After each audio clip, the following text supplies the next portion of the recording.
Just experience fantasy.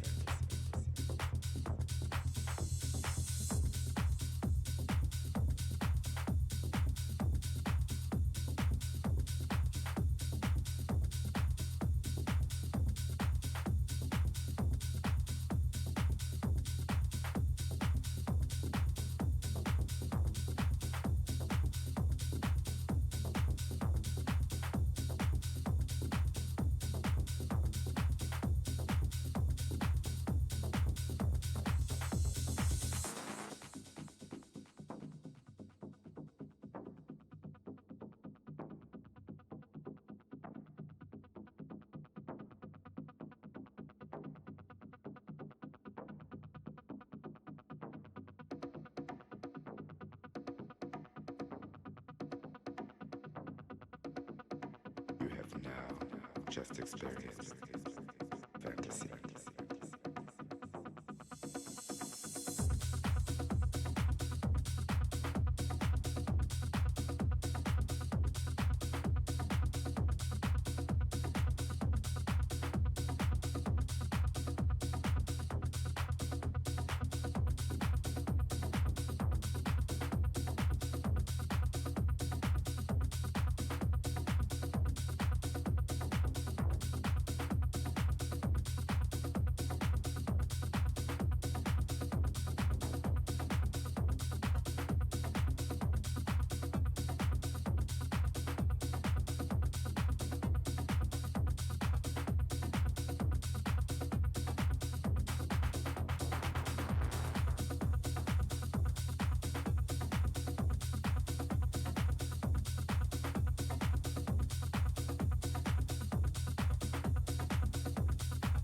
Just experience fantasy.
What's going on, everyone?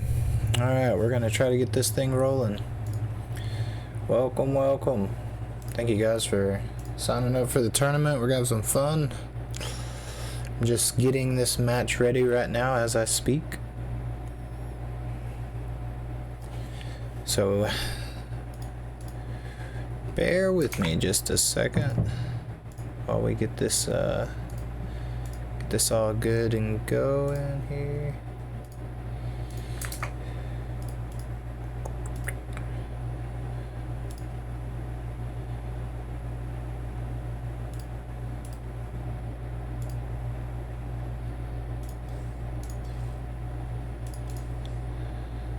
Good to know that you guys want to do this.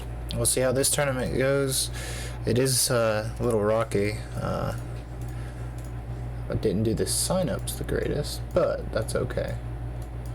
That's okay. We're gonna have fun with what we got. Alright. So first off, we're gonna do the Diamond Gauntlet.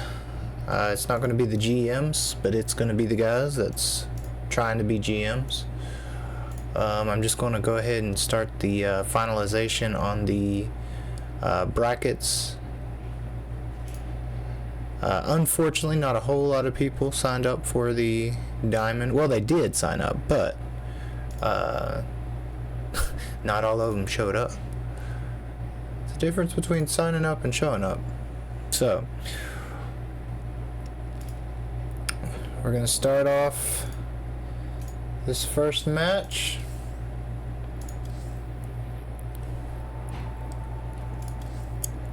And we're going to get into this match here.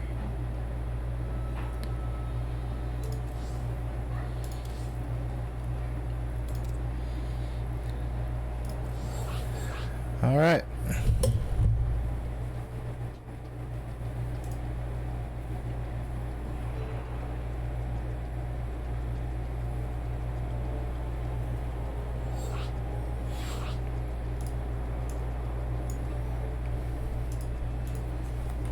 This first match is going to be a best of 3.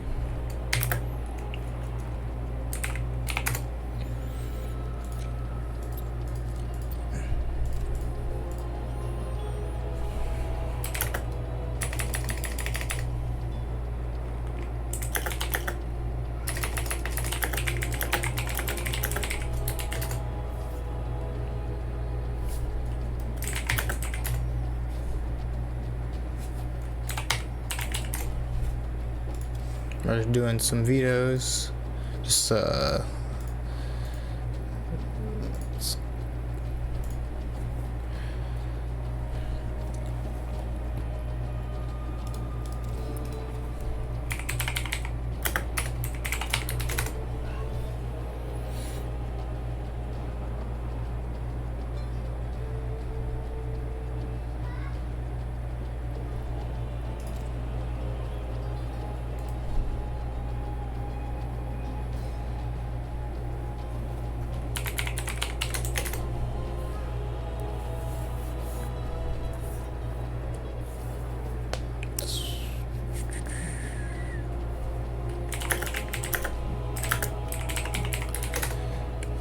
I think we're gonna play on Ultra.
Here we go. Alright, let's try it again here.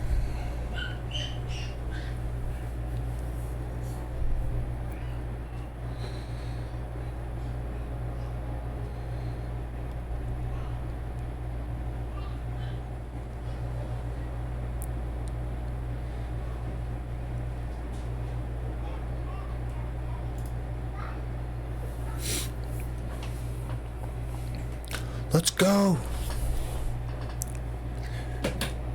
Mr. Fister. He's slowing us down.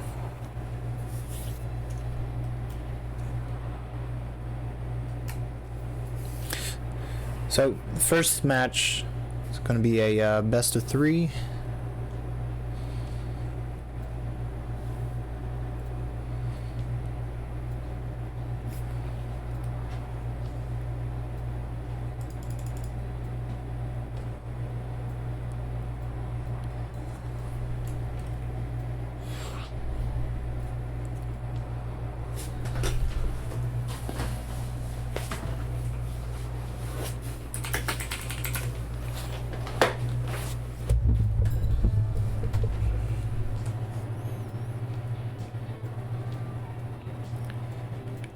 These guys are really having at it.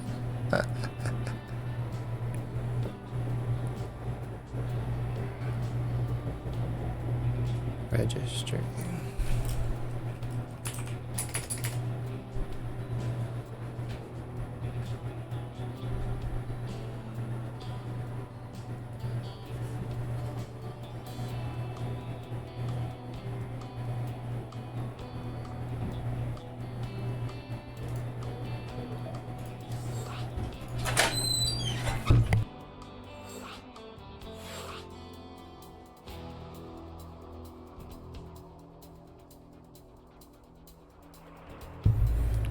Okay, we got them in the lobby.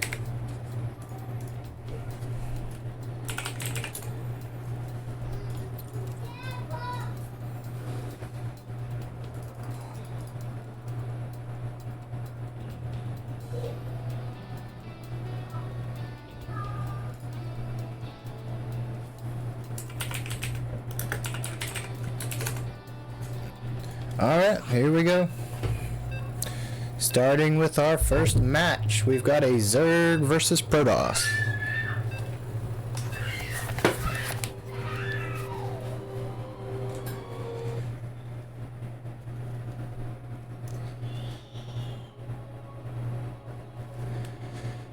Mr. Fister versus Anus Lecter.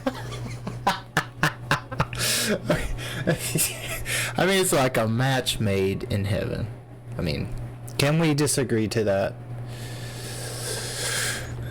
Alright.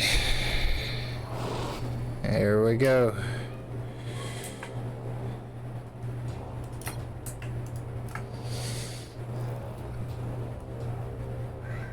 Alright, in the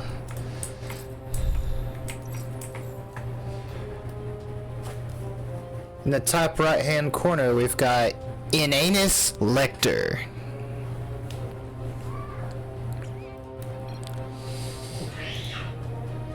And then in the bottom left hand corner here, we have Mr. Fister as our Protoss player.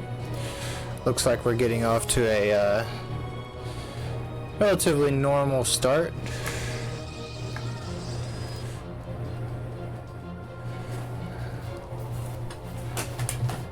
Looks like the Zerg is opting for an expansion. Very normal plays so far.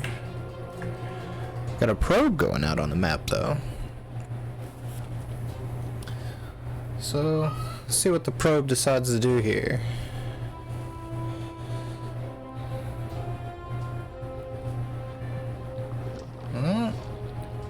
Just getting a little bit of scouting in. Nothing too major. Seeing what the Zerg is up to. Looks like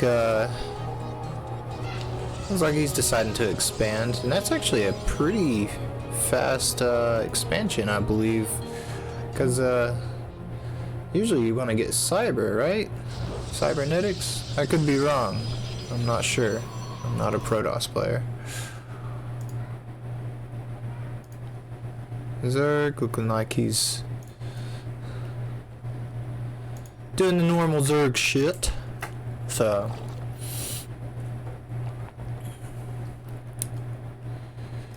oh, we got a little Overlord scout here. Seeing what's going on in the Protoss space.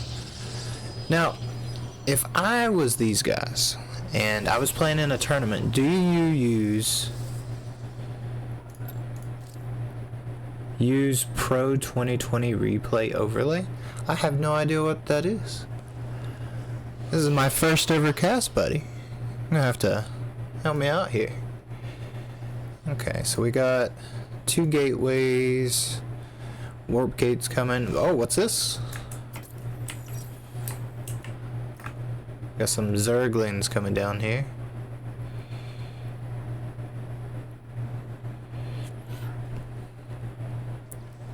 And it's going to be pushed away by this Stalker. But oh, there's a surround on the Stalker. Oh, this could be bad. Oh, he's going into the main base here.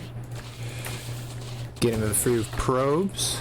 Oh, this is turning out quite nice for the Zerg so far. I think this attack's going to be pushed away now. Pretty good. 5 workers. Not too bad. Not too bad at all. Okay. So, what does Zerg do with the follow-up here? We're just going to expand. Protoss, he's laying down some gateways. I think this is going to be a 2 base. Could be. Looks like a little bit of spore crawlers in case any stargates, because as of right now, our Zerg player doesn't really know what's going on in the main base. Scout coming from our Protoss player. Looks like we have a few Zerglings. Let's see if they can get some work in. Now the Protoss does get a fair bit of scouting in. Now, he does see that there's lair tech coming. He doesn't see that there's a 3rd base quite yet. And Protoss is actually in a pretty decent spot right now, I believe. Oh, Zerglings trying to poke their way in. Saying, hey, what are you doing up there? Need to know. You haven't expanded yet. So does Zerg know that there's a 2 base coming?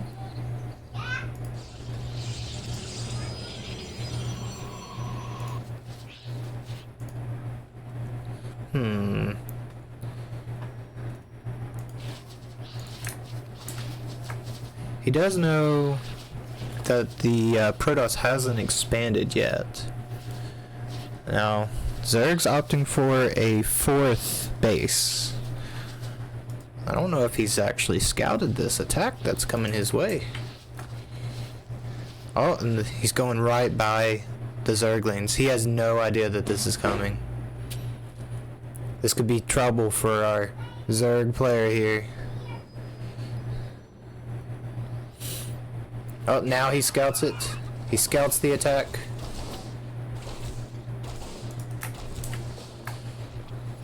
And Protoss is marching into the main base of the Zerg here. Is he going to have enough? Is he going to have enough to defend here? I don't know. It's not looking great. And force field on the ramp. Looks like all of those drones are going to go down here. And it looks like the roaches here are just now coming out, but maybe too little too late. And this is looking pretty rough so far. I don't think Zerg's going to be able to hold here. And that is a GG from game number 1 for Mr. Fister.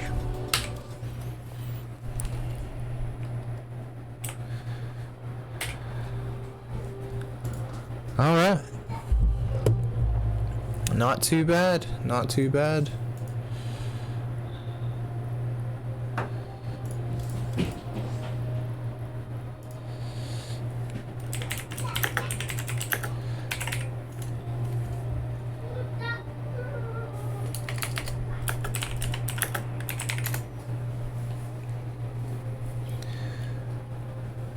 Gonna have these guys get another map here. Pretty good game so far.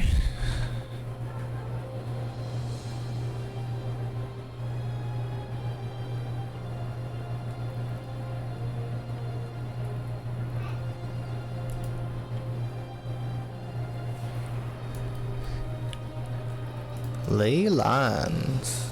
Okay.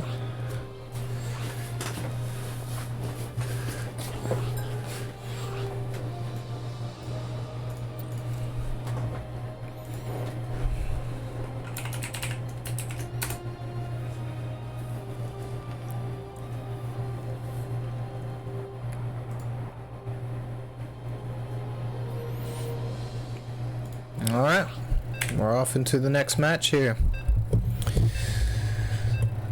Pretty good so far. How's my casting, guys? This is you know, it is what it is. We're just making Starcraft fun. Alright.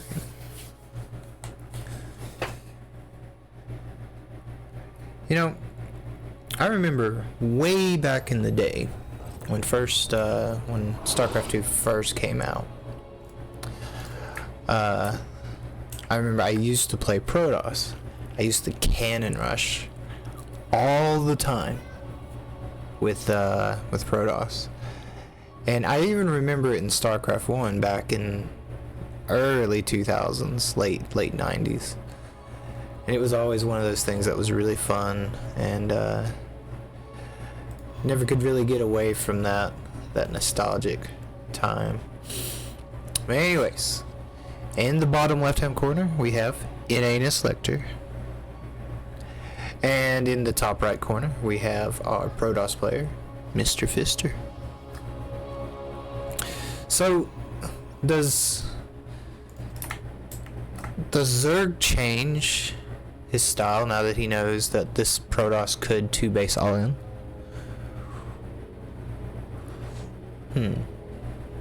Interesting question. I don't know. I don't know if he will or not. But we will see.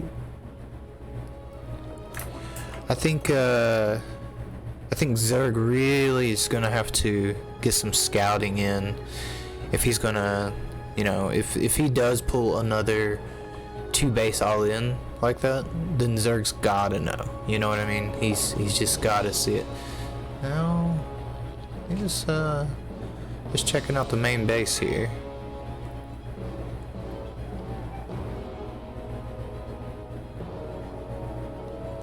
Just circling around, seeing what's going on. Meanwhile, back home, looks like we have cybernetics. No cheekiness. No, it doesn't look like there's going to be any cannon rushes.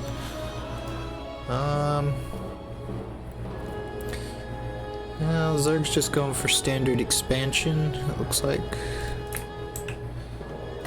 So Overlord's gonna see what he sees here. Yeah, he's just like, okay, yeah. He's expanding.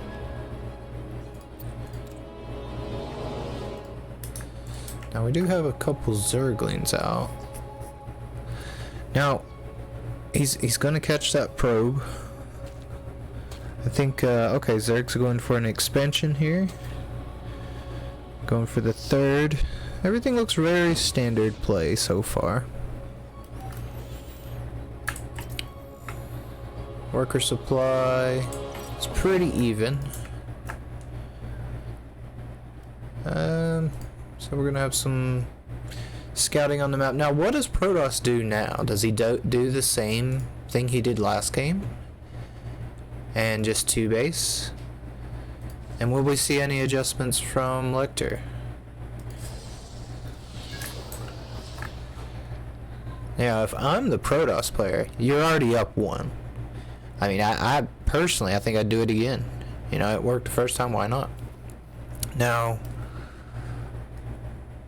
if the opponent adjusts and doesn't drone quite as heavy, then he may be able to, you know, get a nice little defense going. We are seeing that Twilight Council, which does indicate that this could be... Oh no, he goes for a Templar Archive, so is this going to be a variation? Looks like Zerg's trying to poke his way in. It's like, what's going on here?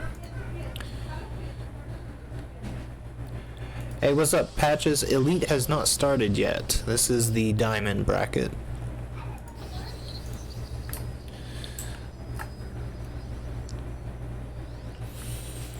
And so far, we got a pretty good little PvZ going on here. Mr. Fister is up 1 in this best of 3. And our Zerg player looks like he's going to get some spores, just some safety spores, just in case there's any starports. But it does look like this this Protoss player wants to go for another 2 base attack. Now, what kind of adjustments do we see here? We're not seeing a 4th base quite yet from the Zerg player, so maybe he's thinking, okay, maybe there's something up. Now, we're not seeing a robo, which would indicate an attack, but oh, what we got here? Looks like we got some Zerglings coming into the forefront. And looks like, oh, he's gonna try to take down one of these buildings here, maybe try to get in. Force field having to go down. Protoss having to call in a lot more stalkers. And is he going to get the cybernetics core? He is not. 22 HP left on that cybernetics core. Wow. And Zerg did expand into a 4th base here. So we are starting to see a few roaches, but this is a scary Protoss army. Now, the longer he waits, the better this is for the Zerg player, I think. Now, he is sending a few roaches across the map, but I don't know if that's going to be enough to do much against this Protoss army. Now, this, oh, and now he spots the army. And yeah, Zerg player is like, oh yeah, I better back up here. And now what do you do as Protoss? Do you expand? Or do you just attack here? Now you saw roaches, but let's see. Zerg player, he looks like he's thinking about doing an attack here. He doesn't realize that Protoss army is just sitting right there on the hill. Now he did take out those rocks in case he wants to do some kind of a large attack here, and it looks like these guys are just kind of chilling. But oh, here we go. We got an engagement here. Now this Protoss army is very strong. Now I don't know if that's enough roaches. Yeah, he's gonna have to retreat here. Now with blink as well, and no speed on these roaches. This is a tough fight for our Zerg player here. And the blink forward is happening. Mr. Fister smells blood. He knows that he may win the game here. Now, if Zerg can hold here, he'll be in a really great position, because this is a 2 base versus a 4 base Zerg. And here comes in the stalkers, the roaches. come in to fight. It looks like this battle is very even so far. I think Zerg may hold this. It's going to be very close. Yeah, it looks like Protoss is going to have to retreat here. Yeah, he knows that that is not enough army for that many roaches. Now Zerg is in a phenomenal position. Now you're the Protoss player. You're on a 2-base economy. Zerg, meanwhile, has 4 bases. This is a tough position to be Protoss. Now Zerg taking another base. Wow, that's quite a bit of economy this Zerg player is going to have, and it looks like this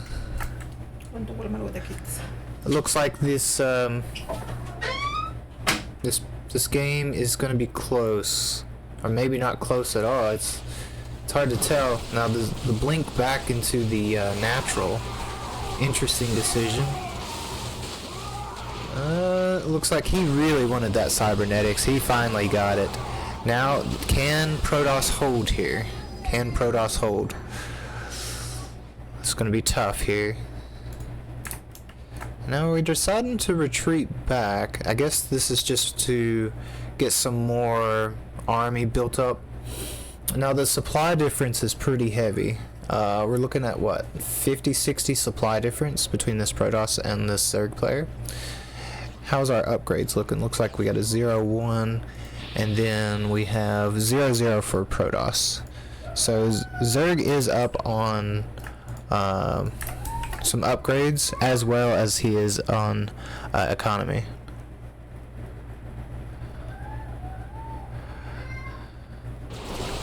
And it looks like Protoss is coming in for another fight. He's thinking, okay, I've got to do some damage here. And Zerg swarming in. Is this going to be it? Is this enough units here for the Protoss player? And this is a pretty big battle. It is looking like Zerg is going to hold again here. And then Protoss is still trying to fight it out. He's thinking he might have something here, but Zerg is getting out of control with all these bases. The economy is just going to overwhelm this Protoss player.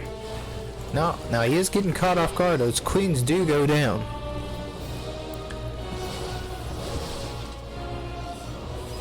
And it looks like we got one last hope for the Protoss player here. I believe that this is just not going to be enough, and Protoss knows that he's in trouble here. And GG was called, and now we have a 1-1 game. Pretty good, I gotta say. That's a pretty good game. Zerg is dead, let's be honest. Zerg made this hard on himself by trying to end the game. I need to attack 4 bases against 2 until maxed. Pretty good, pretty good. Alright.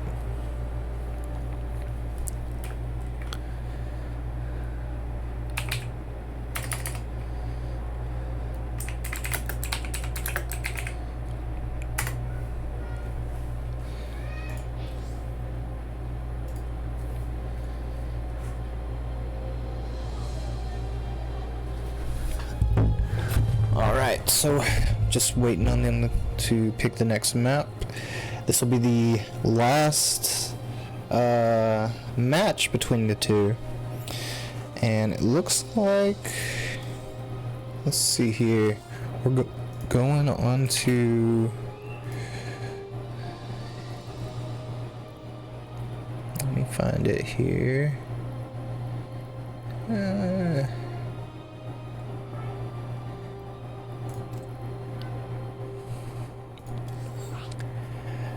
Magnantha. I guess that's how you say it, I don't know.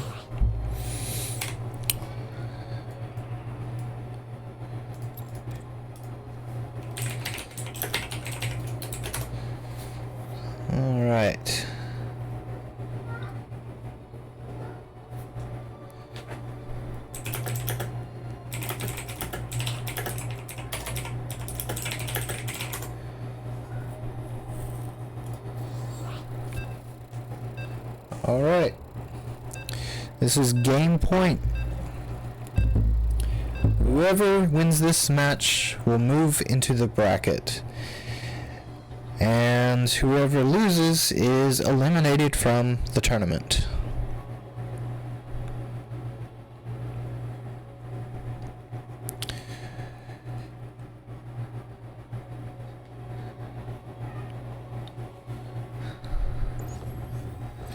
Alrighty. Spawning in the bottom right hand corner, Inanus Lecter. And in the top left hand corner, it is Mr. Fister. And we do have a very early probe scout here.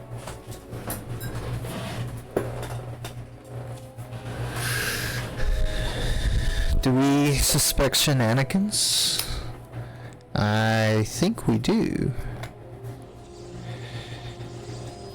Patches at 8 o'clock will be elite. And it does seem like we're going to see some shenanigans for this final match. And it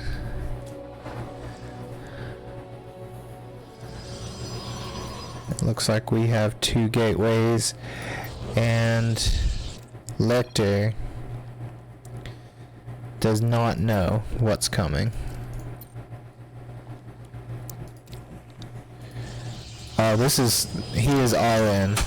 Mr. Fister is all in this match here. He says, taking it for the gold, baby. Taking it for the gold. And our Zerg player, I don't know if there's going to be anything he's going to have to stop this unless he scouts it. But so far, it is not looking like he's going to see it. Now, he's only going to see it when this Overlord gets to the natural expansion and he says, uh-oh, there's nothing there. Oh, now this Overlord is coming. This Overlord... Oh, now he sees the first 2 zealots. He sees the first 2 zealots. And how does he react here? In the natural, we have a spine. Oh, and the zealots are going straight into the main of our Zerg here.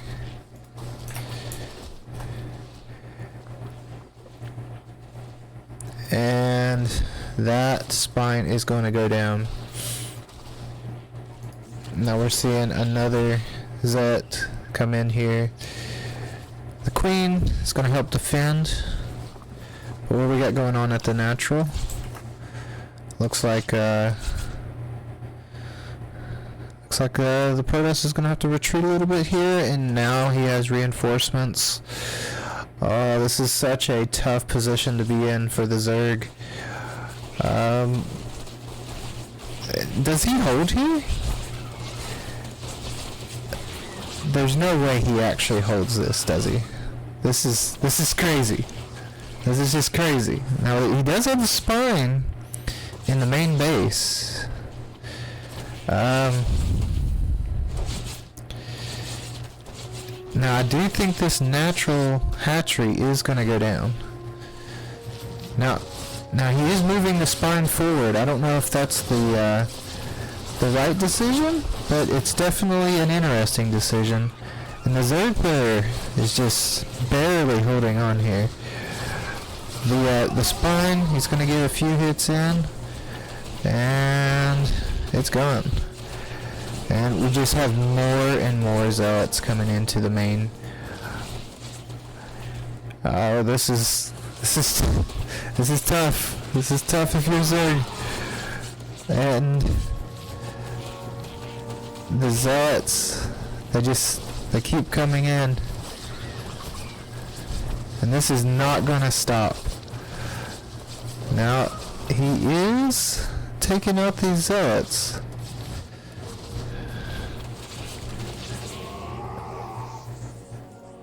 Now, this I mean, this natural is still up. Now, I don't know. What do you do? Do you make another spine in this situation?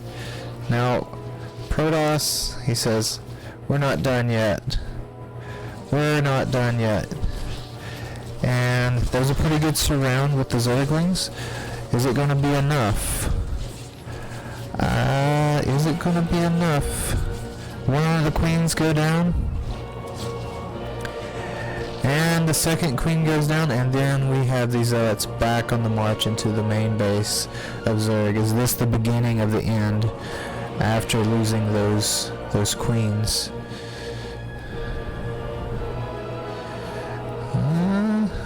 Zerg still thinking we got something going on here. Now, that's still a large Protoss army. That's a lot of Zerglings. Now, wait, does Zerg hold here? Now we got some Stalkers into the mix. Okay.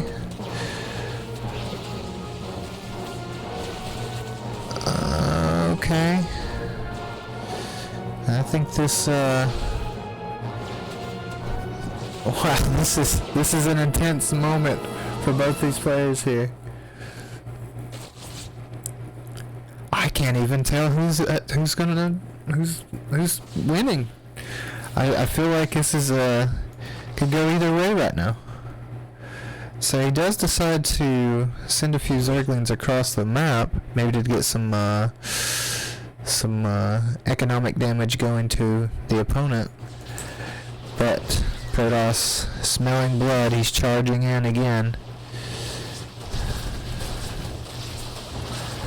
And it looks like that is a fair amount of Zerglings. A good surround.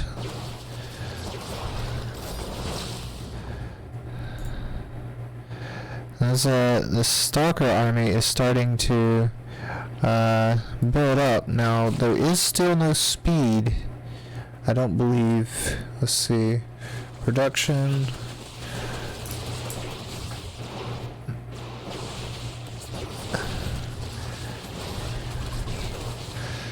This is, it looks like Zerg's gonna hold here. Zerg does hold. Holy cow.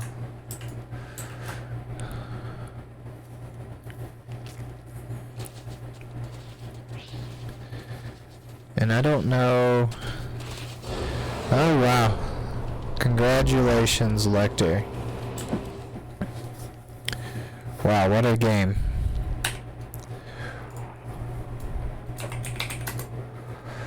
What a game. That was a good one. Pretty good. He said, at least it's not cannon rushes. At least I had to spice it up. Wow, that was a really good hold from our Zerg player. And that does mean Lecter will move ahead in this bracket, which will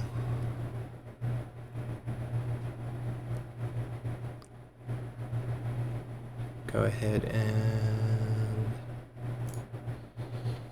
update here.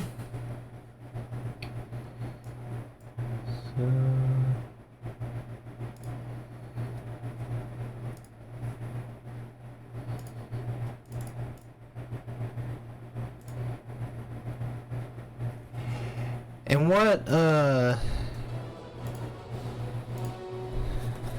what Tina doesn't know is that not enough people signed up.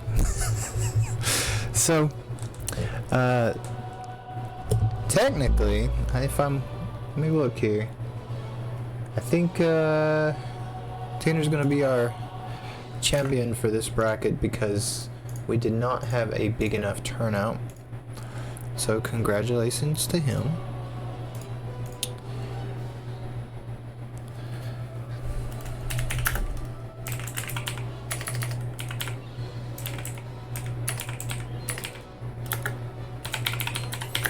Now I can allow something. Now,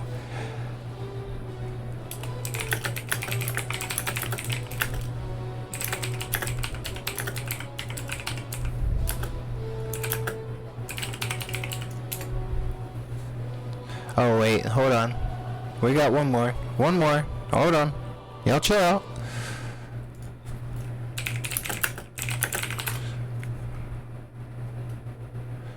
We got one more match. I was just kidding. Y'all chill out. Y'all attacking me like crazy. So, alright. We're gonna have Med Marine versus Lecter. Now this will be for the final, because we just didn't have a big enough. We had a lot of people sign up, but just not a lot of people check in. That's probably my fault because I didn't get the times and stuff ready good. But we're gonna take a 5-minute break.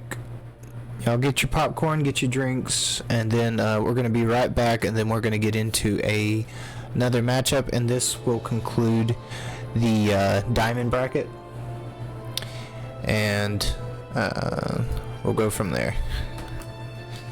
And then we'll get into the GMs and Master Leagues next.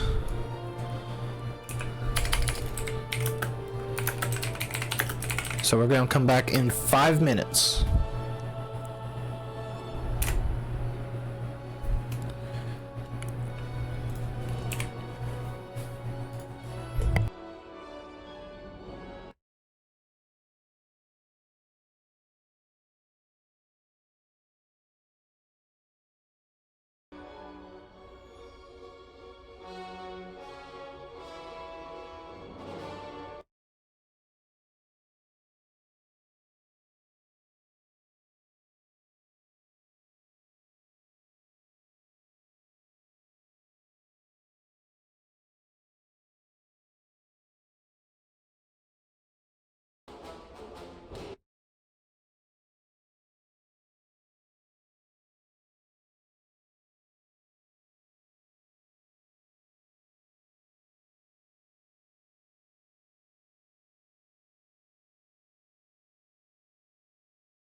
Alright, ladies and gentlemen, we are going to begin our final for the Diamond Cup.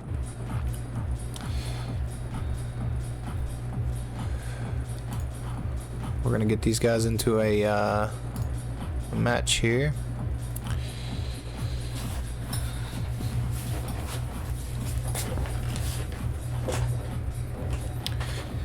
Yeah, we'll have VODs, for sure. I'll try to separate them, different matches on YouTube as well.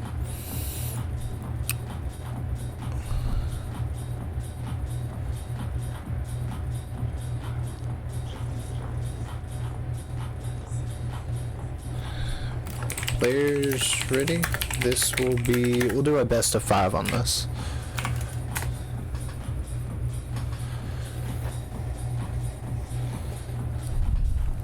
Yeah, the brackets are kind of messed up. That's my fault, so don't worry about that.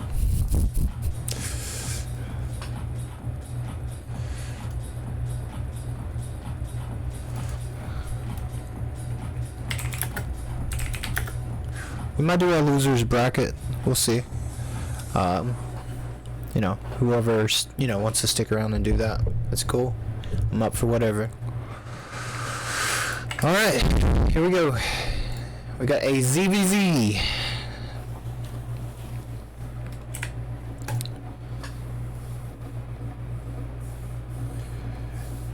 And let's begin.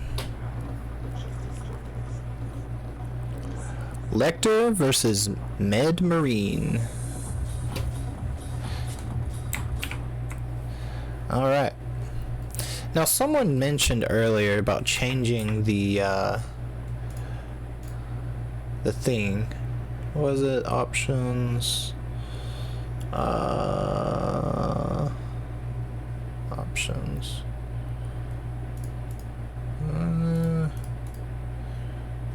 Replay Pro 2020. I don't know if that did anything, but anyways, here in the bottom left hand corner we have Lecter. And in the top right hand corner we have Med Marine. So we've got a pretty fast expansion going on from Zerg here. Now I must be missing something, because I don't know how to get this thing to go away. I'm sorry. I'm new to casting. I'll be nice.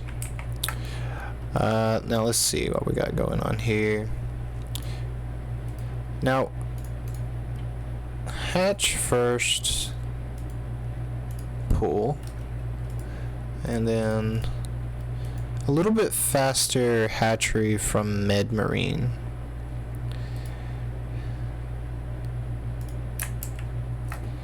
And so far, don't see a whole lot of aggression going from these guys, just building up their army. You know, back in, I don't know, was it Wings of Liberty?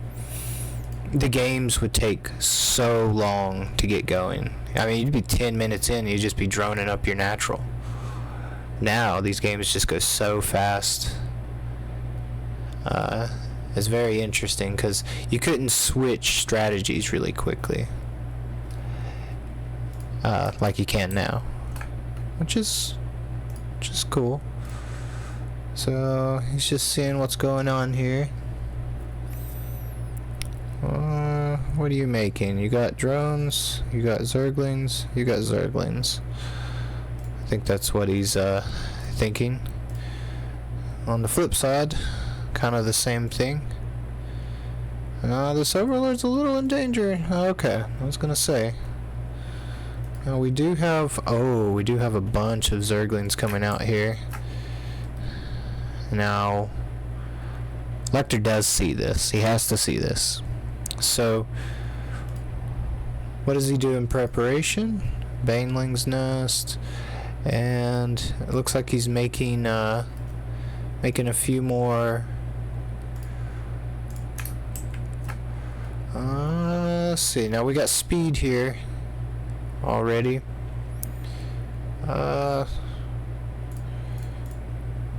Reduction. Here we go. There we go. Thank you for that. Appreciate that. Now, okay. Now, this is a pretty big Zerg attack. It's not looking great here for Lecter. I think okay, it's a GG. Game 1. Pretty fast game 1 here.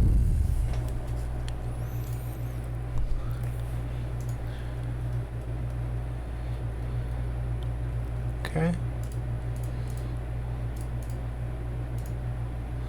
Now,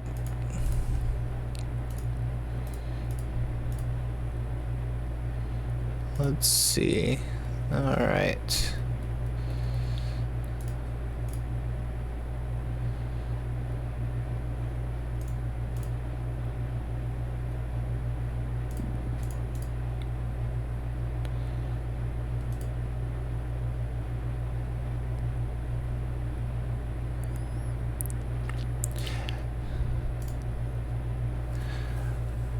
Alright, game 1 goes to Med Marine. Now this is a best of 5.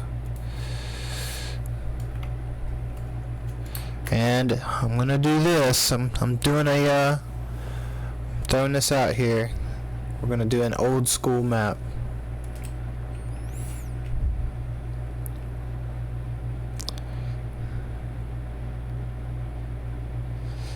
Let's see. Is it not sure? Hold on. Maybe not.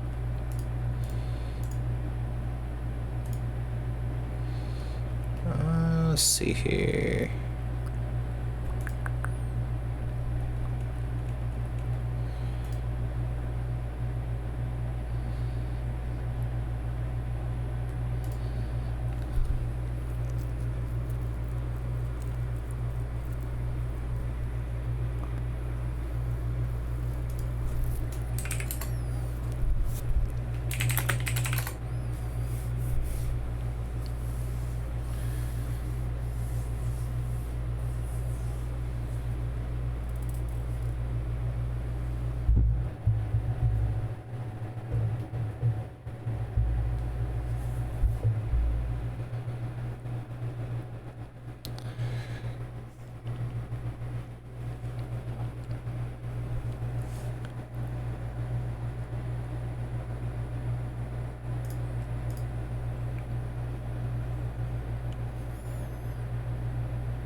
Looks like we're gonna get into our next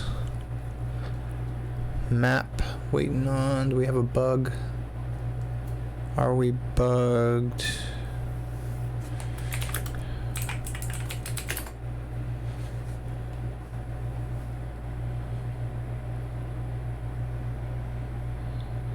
Might have to redo this.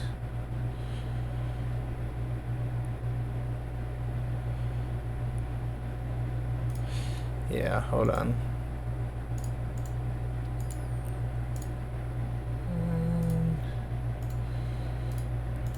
Re-invite these guys. Create lobby. Here we go. All right. And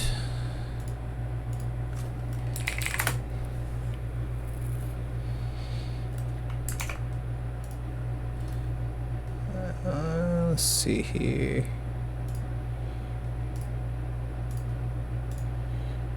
Send them this link. Players ready. Alright, so we're gonna get the game on the way here. Good luck to both.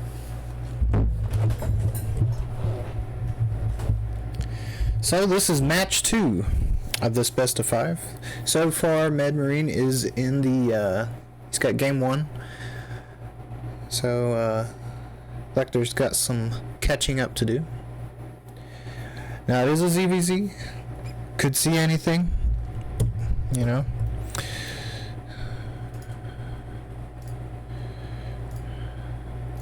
So, spawning in the top left corner of the map, we have Inanus Lecter. And in the bottom right hand corner, we have Med Marine. Now, what do you do if you're a Lecter? First game, you got overwhelmed by Zerglings. Now, do you go into this game and you be a little aggressive? You do the same strategy? I don't know. I am not Lecter, but I would assume if I was... We're finishing up the diamond bracket patches, and then we will do the elite gauntlet. You know, can only go as fast as these games go. So I probably should have spaced out the time a little bit better. But we got a juicy ZVZ right now for our Diamond Cup. Now this is the Diamond Cup finals. And for time's sake, we are doing a best of 5 for them.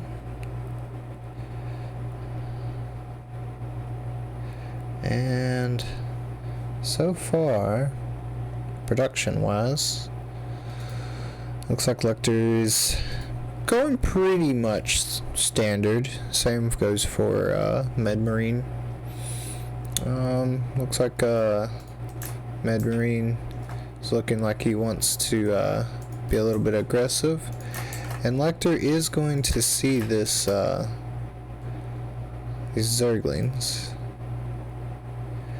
Now, what does he want to accomplish with these Zerglings, I wonder? Is it to force the opponent to not make drones? Which, it does seem like that could be the case. But he is down on drones, funny enough. And we're going to do a little dance here. Lecter's thinking, no, oh, he pulled off the gas, which is interesting. I figured he would want to keep the gas there, but maybe he's got other plans. Maybe he's thinking maybe mass lings.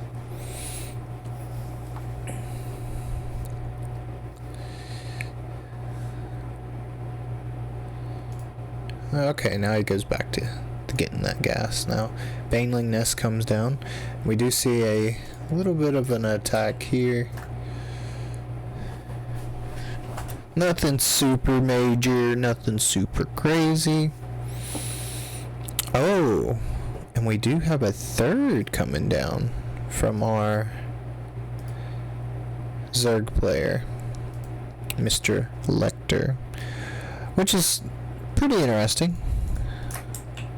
And it's a little different from what he did last game.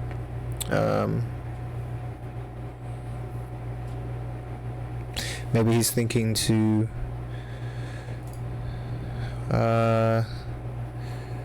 get economically ahead, and it looks like he canceled that and made oh, okay, so you had 2 Roach Caverns, or Warrens, I mean. Droning hard right now. What is the worker count? It's about even so far. So far, both players pretty calm right now. Both going for layer tech. Now, it does look like Med Max is going to favor upgrades versus Lecter getting upgrades, and now it looks like Med Marine is finally going to get his third down as well. And Looks like he's going to be droning up that third as well. We do have roach speed on the way. Now, he is going to try to get a scout off here. And he sees a little bit.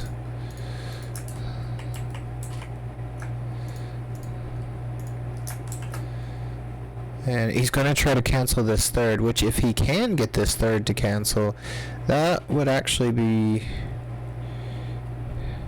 pretty good. Okay.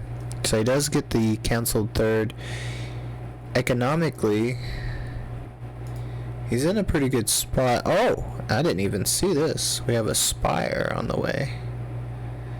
Interesting. So 3 base. It's going to be a 2 base roach versus a 3 base spire. Because it doesn't look like... Does he have a roach warren? No, he does not. Now, does Med Marine know? I don't think he does. Now, he is looking like he's getting kind of antsy. Like, okay, what's going on now? What does he see? Does he know about the third? He has to know about the third. So it does look like he is going to move up for an attack here. This could do a lot of damage if Lecter doesn't prepare. But the mutas are already out. The jig's up. The mutas are out. Now, how much damage can Med Marine do with these roaches? He's going to have to do a lot of damage. Otherwise, these mutas could be a big problem for this matchup. Now the thing about roaches, they can't shoot up. So it looks like this roach attack is getting ready to come to an end. And now we have a 3 base. Now, economically, 10 workers are killed. But this is a lot of mutas. Now, what do you do if you're Med Marine here? He does have a lot of spores, but you're pretty much in a tough spot.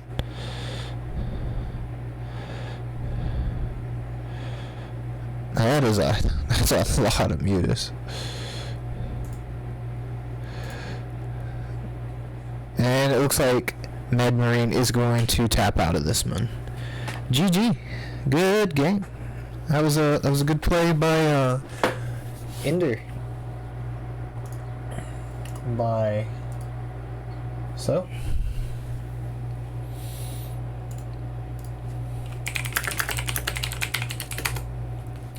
alright, so get our next matchup here.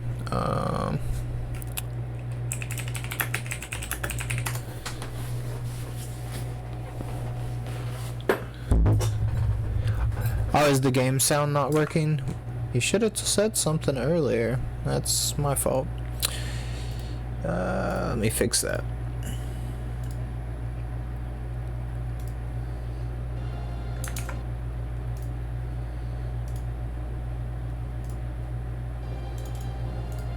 Okay, we're gonna go into Oceanborn for the next map.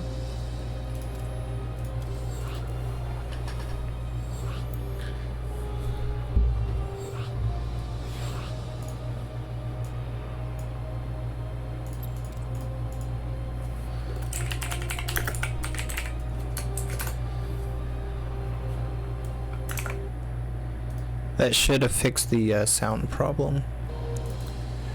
Alrighty. And here we go. Game number 3. Now, let's see.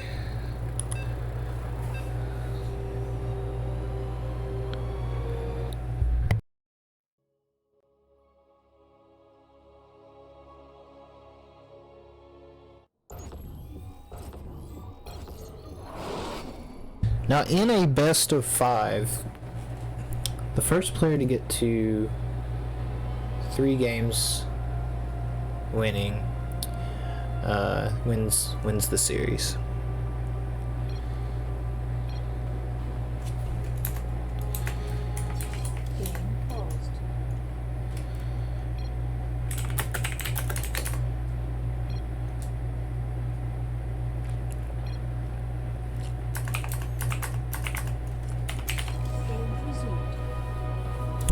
Alright. So, spawning in the bottom right hand corner, we have Lecter.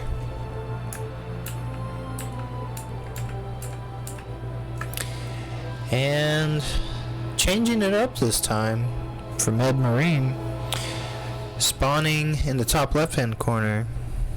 Oh, Med Marine.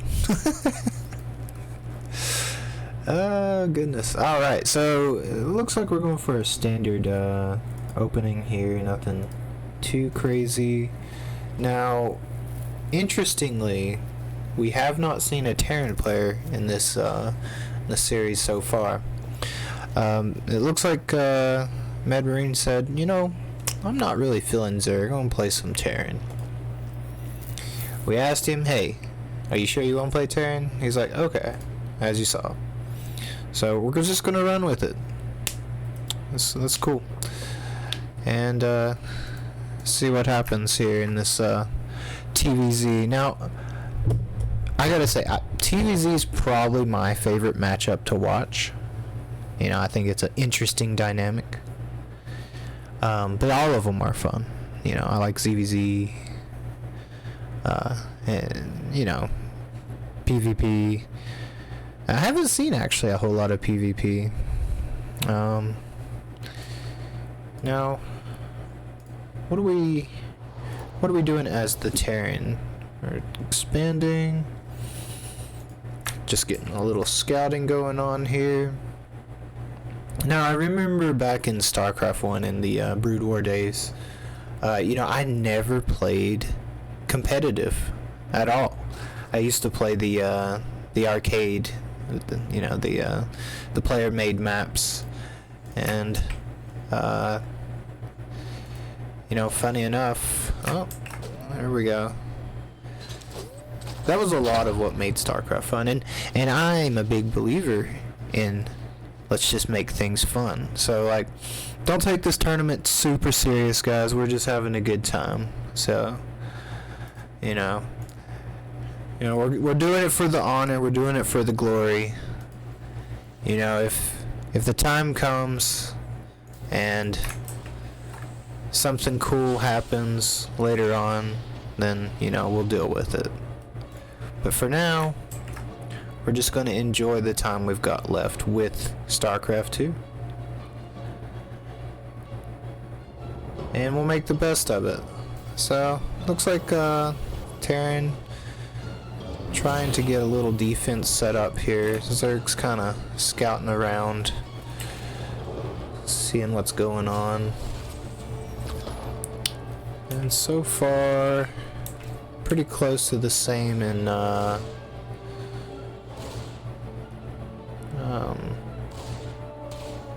economics. Now, are we gonna see? We're seeing a double factory, which is interesting, coming from our Terran. Double gas, and then Zerg. He's just droning up, I believe. Now, I would like to see. Okay, now we are seeing a third command center. I was beginning to wonder, but we are going to see that third command center come down. Now, this could be this is going to be a mech play from our Terran player. Very interesting. And does Zerg make any adjustments here? Do they still go, you know, banelings and everything? Looks like he's going to get down some safety spores in case there's like a battle cruiser warp in and kill all the drones. I was just trying to mine. I was just trying to make stuff, man. It's just being careful. And it looks like Lecter doing a pretty good job at spreading creep here. Now, we haven't seen a third base yet from, I mean a fourth base yet from our Zerg player. I guess he's busy just droning, getting tech. Look at all this stuff going on here from both. Oh, so this is going to be a Liberator play from Terran, and it looks like Terran is going to move out onto the map with some Hellions, seeing what these Hellions can get done.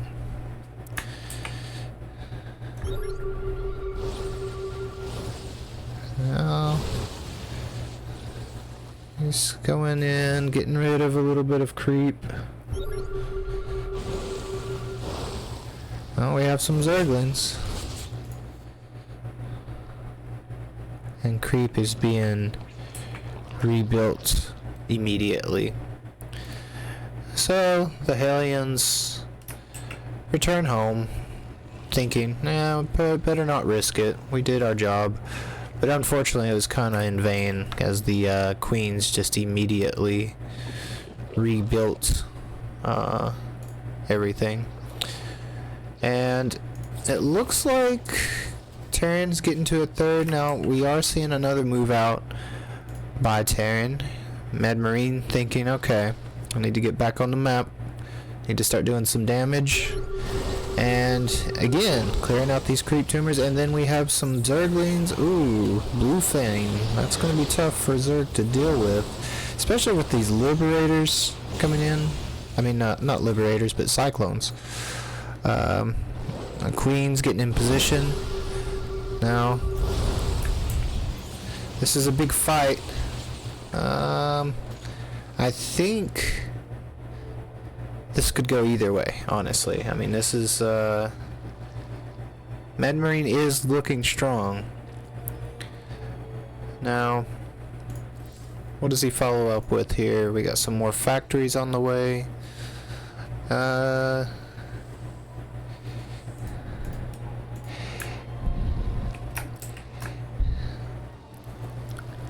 think he's just being careful. I don't think he wants to commit, because he doesn't know exactly what all Zerg has. But he is doing a pretty good job at clearing out these creep tumors.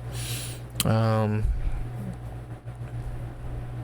know, and the thing about when you do that, you're forcing the Zerg, on the other hand, to be like, oh, freak out, and because they stop droning and start making soldiers.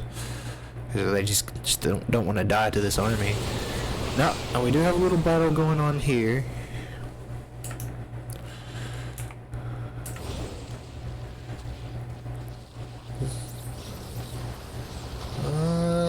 Little dance. Got a little dance going on here. And then again, oh, we had a little Ling run by there. And looks like we have a nice little battle going on this hill. Now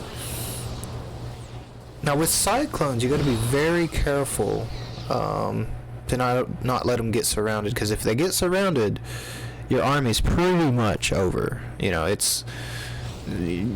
screwed pretty much if you lose that initial set of Cyclones. Now when you have a bunch of extra factories, it's a different story. Coming back in, and oh, that is a lot of Zerg. But oh, fighting down the ramp. Ooh, a lot of Zerglings just got melted there. And I don't think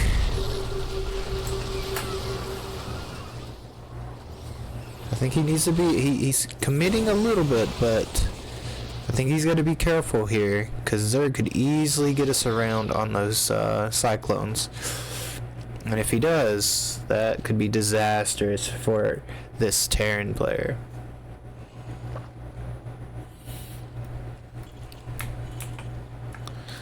So what do you do if you're Lecter? What adjustments do you make? And it looks like he is deciding to push here. Another big battle commencing here. And then see, this is the power of the Cyclone. Now if those infestors land a hit,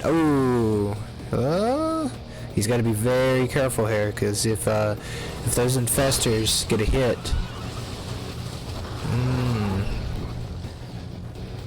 does he have enough Zerg though? No, he caught a few Hellions. It looks like we do have a few Lings running by, and got this is a big Zerg push right here. A very big Zerg push. And I think the Cyclones are going to hold. I think Zerg has to retreat now. But that was a good defense by Med Marine. Now, those infestors are still on the map. He could still catch this army off guard. And if he does, that could be the end of this Terran army. Oh, and he does get a fungal on this army, which is going to get cleaned up by Lecter. That was what I was talking about. That's what was the dangerous position there by Med Marine. Now, he still has so many infestors too. Now we got a little Ling run by here. Looks like this this command center is fresh mules. And looks like they're gonna do a nice little job at cleaning up most of the mules. Those Hellions said go away. Looks like this bases are starting to get expanded out, and creep is still spreading closer and closer.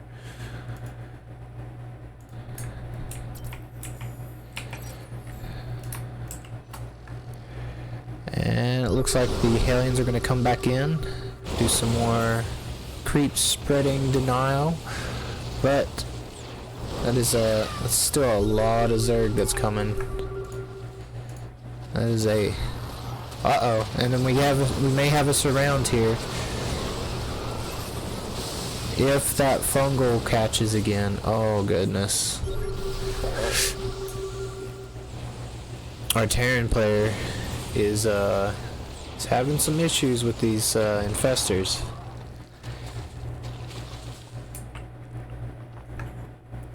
Now this could be the beginning of the end. This is a lot of roaches. Now if he's able to catch that's GG. Good game. That was a good game. Well played.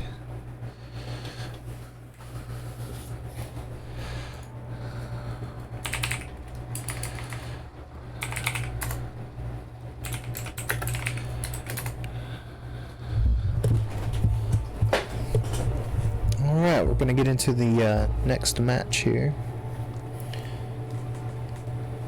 I'm gonna let these guys pick a map. So what is the score? 2-1? Is that right? Site Delta.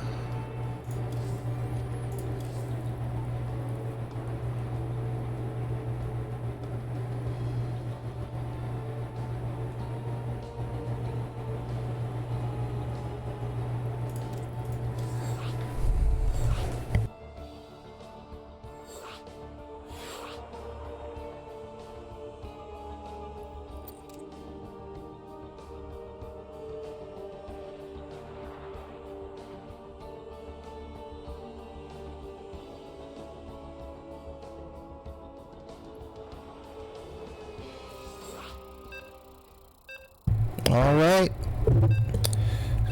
Now, if so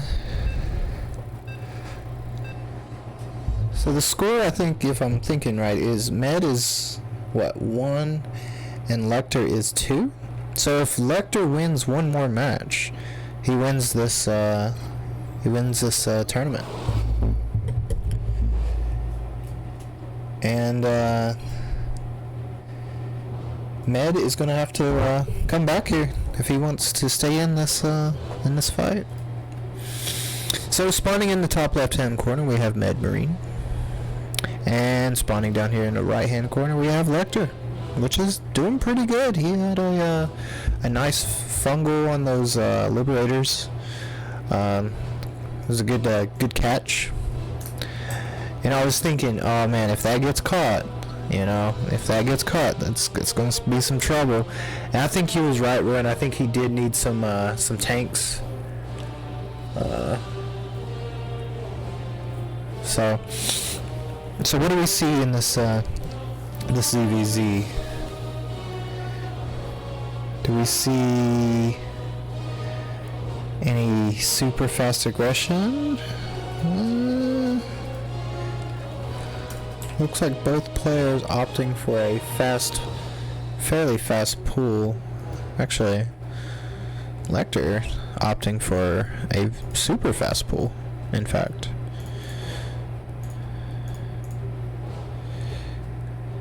And Overlord's gonna hug. No, not gonna hug. So, it looks like Lecter says, "This is my tournament, baby. Get out of the way." And Med Marine scouting this immediately. You gotta be in panic mode if you're Med Marine here. This is a wild little choice here. One way to fight this tournament out. Now, can Med Marine hold this? Is the question.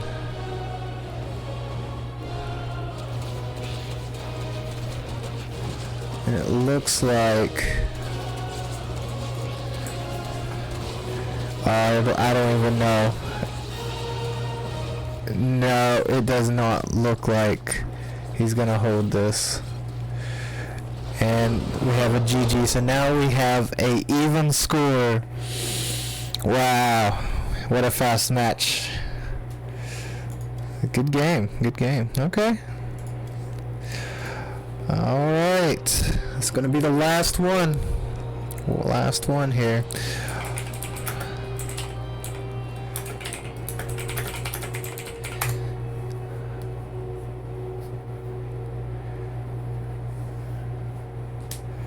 So the next game, whoever wins it is going to be the champion of our Diamond Cup.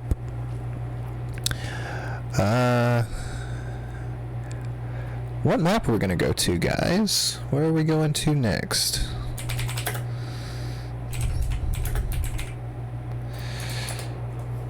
Ferris phone. Okay. Where is that at? Where are you?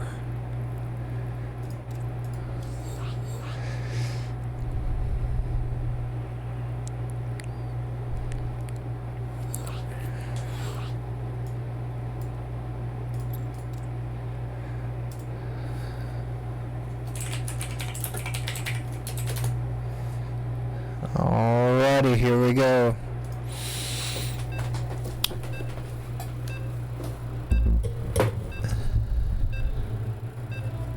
This is the final, guys, for our Diamond Cup. Next up, we do have our GM and Master League Cup. So, give these guys a round of applause. They've been playing really good. Whoever wins, give them some, give them some nice cheer in the chat. Maybe make a Reddit post about it. I don't know. Throw a hammer. Whatever you gotta do. Whatever you gotta do. You know what I mean?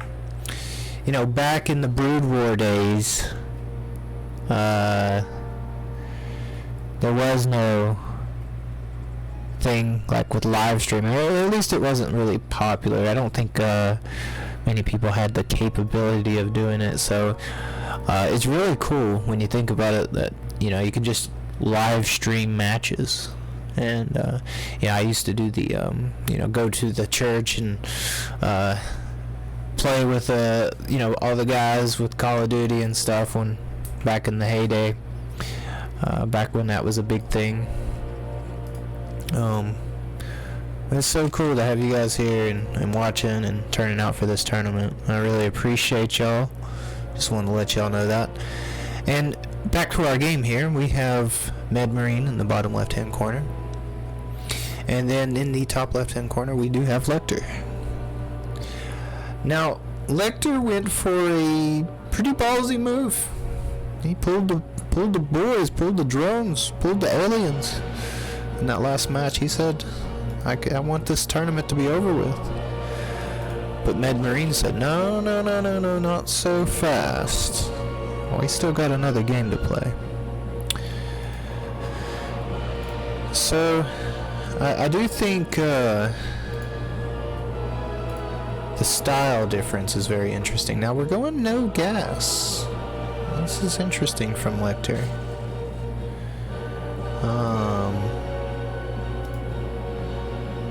I wonder what that's about. What could he be doing with no gas? Interesting. Now, if you're Med Marine, now is he just going for maybe a fast expand? That's maybe what I'm thinking he's trying to do. Now, we do have some Zerglings moving into the main. Queens, annoying that, oh, I think he might actually get this Overlord. Because Lecter's got to retreat here. And do we see... Now this is just going to be Zerglings, interestingly. That's we got a big drone difference, I believe, here. Let's see. Yeah, a few drones. Now we are going to see another fast third, like we saw that one game before. I do like this. You know, if it was like a Baneling bust, it would be a problematic. But in this case, I'm okay with it. But the speed difference here in just in the next 30 seconds is going to be a problem for Lecter.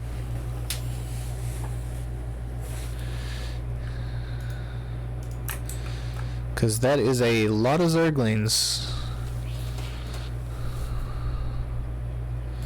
And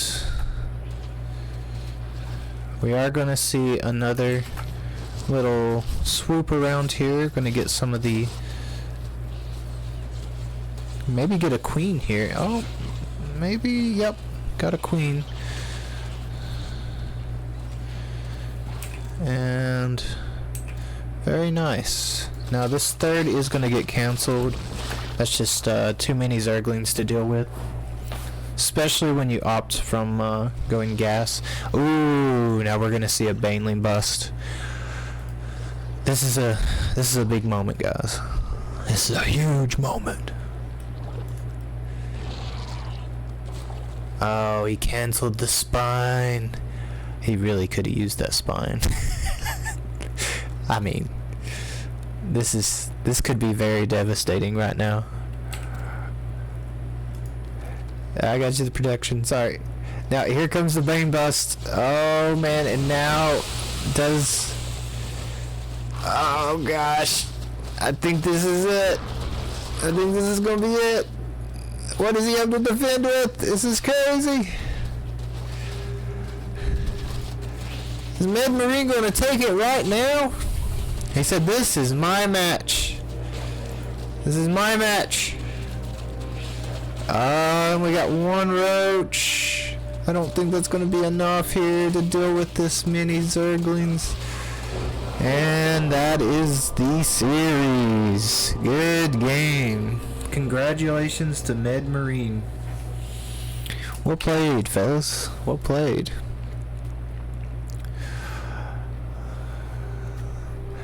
You guys both did really great. Those was fun. Those was a whole lot of fun.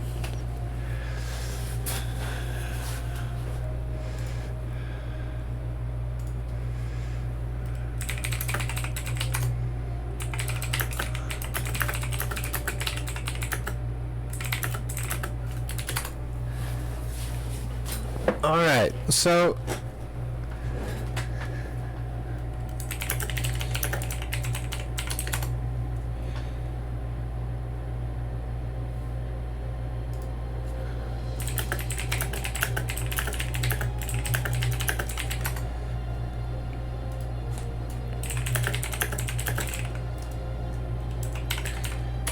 we're gonna get into the Master GM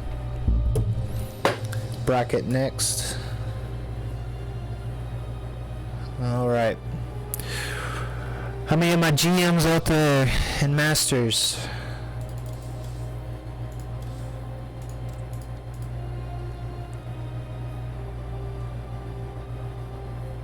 Alright. Let me, give me just a second to get this set up.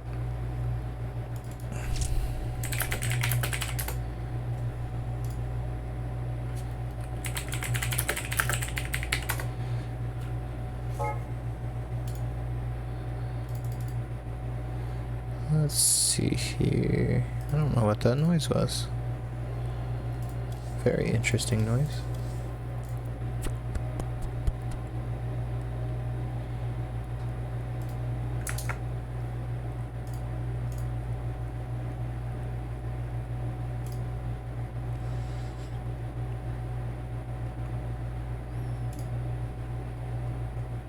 Okay.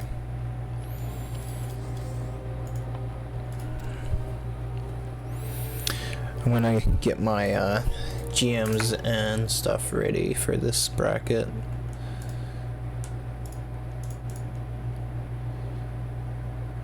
So, okay.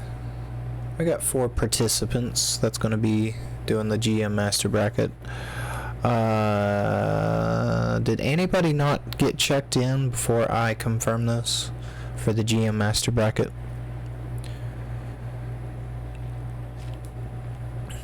Because I've got patches. Let me see who all we got here.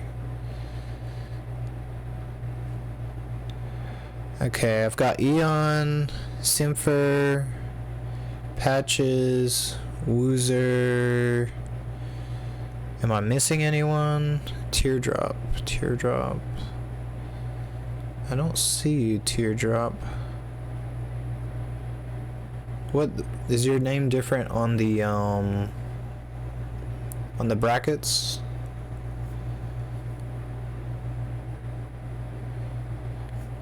Okay. I'll see if we can get you into the first match. Wooster. Okay, cool. Okay. Wooster. What race do you play, Wooster? Yeah, I didn't expect it to go on this long either. I'm gonna have to do the next tournament a little bit different. Okay. Alright. So you're a Terran. You're a Terran too, Patches, aren't you?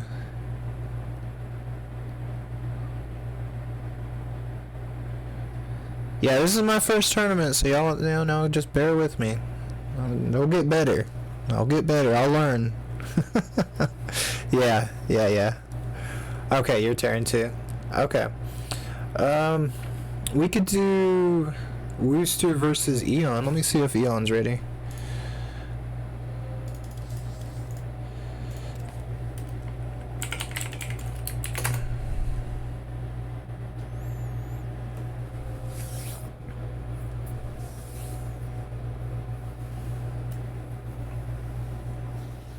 Recommend using the challenge to manage registration. Yeah, I'm gonna have to figure that out. Yeah, because I was having to check everybody.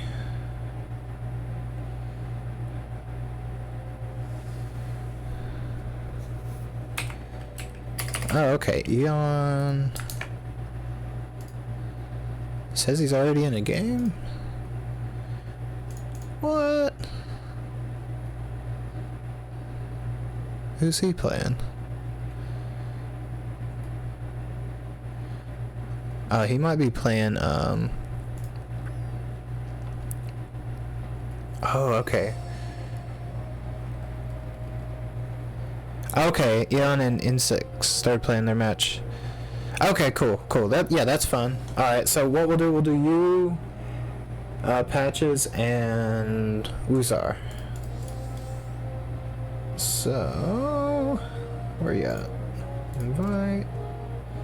Where you at, Patches? You online?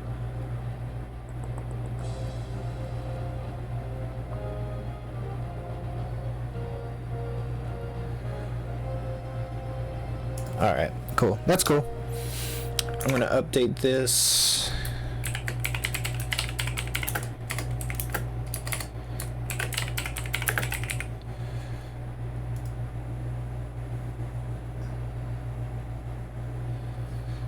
Alright.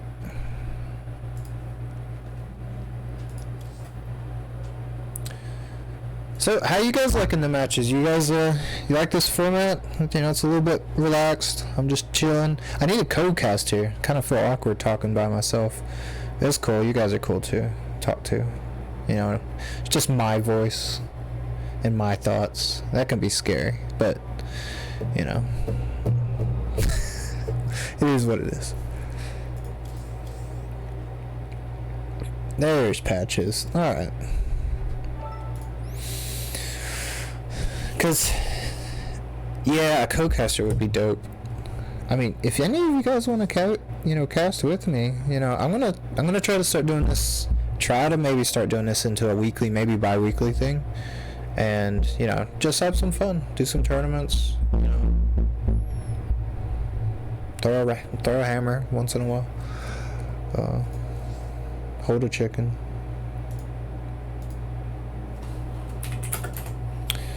Alright. So we got the big boys now. Got the big boys. The biggie boys. I crack myself up sometimes. So what is this going to be, a TVT?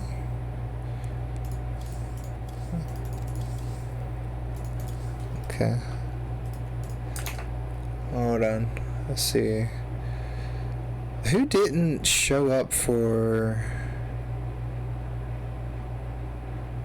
the GM? I feel like we're missing some people. We are missing some people from the GM Masters. These guys. What the heck?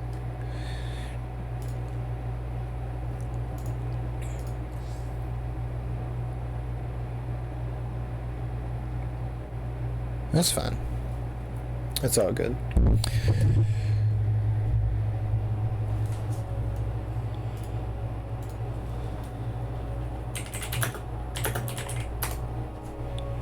I'll let you guys pick a map while I do some quick research.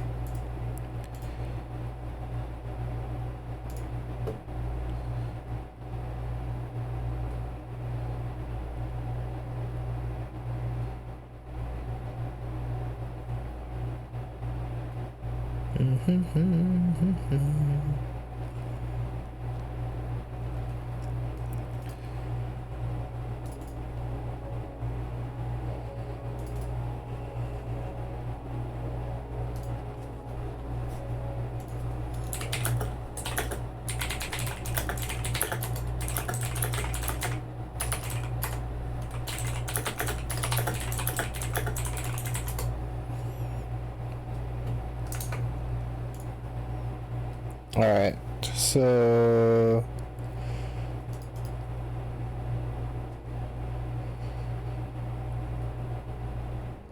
alright, looks like we're gonna play on Pylon.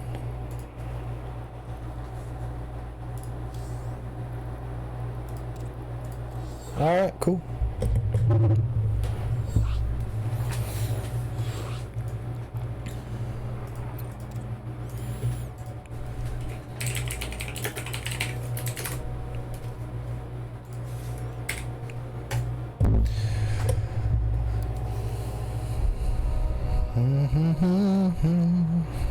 Got Patches. He's got to fix something.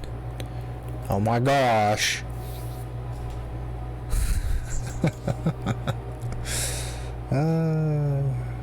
It's okay. We can wait. We can all wait, right, guys? You guys, don't back me up here. Are you kind of anxious to see the match? Now this is two Grandmasters playing. It's going to be a Terran versus Terran. Should be fun. I might learn something. You know, I've been a Terran player for freaking years and still haven't got Grandmaster. I got Master Zerg in a week. So I've just been playing Zerg for the last little bit for fun.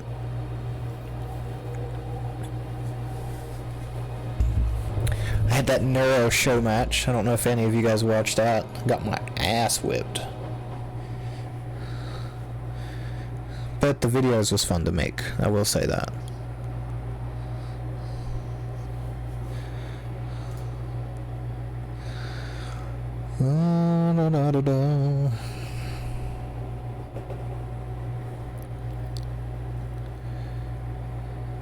Okay.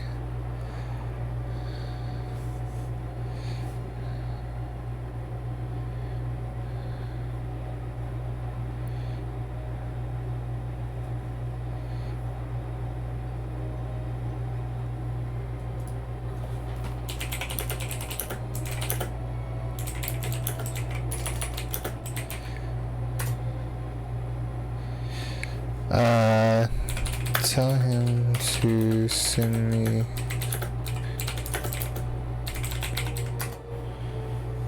alright, I can hold on. Let me get him into my Discord, that way I can get his BNet so I can add him to the tournament.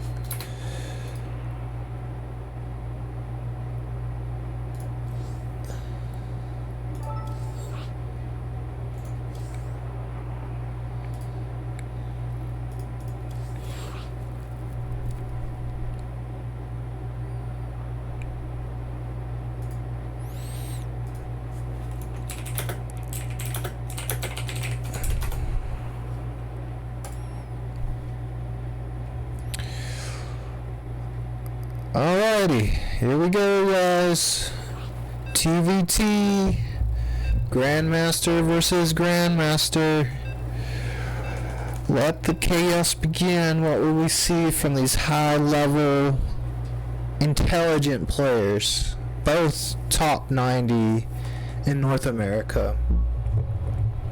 All I can say is I've been playing a long time, and these guys just play on a different level. They're smart.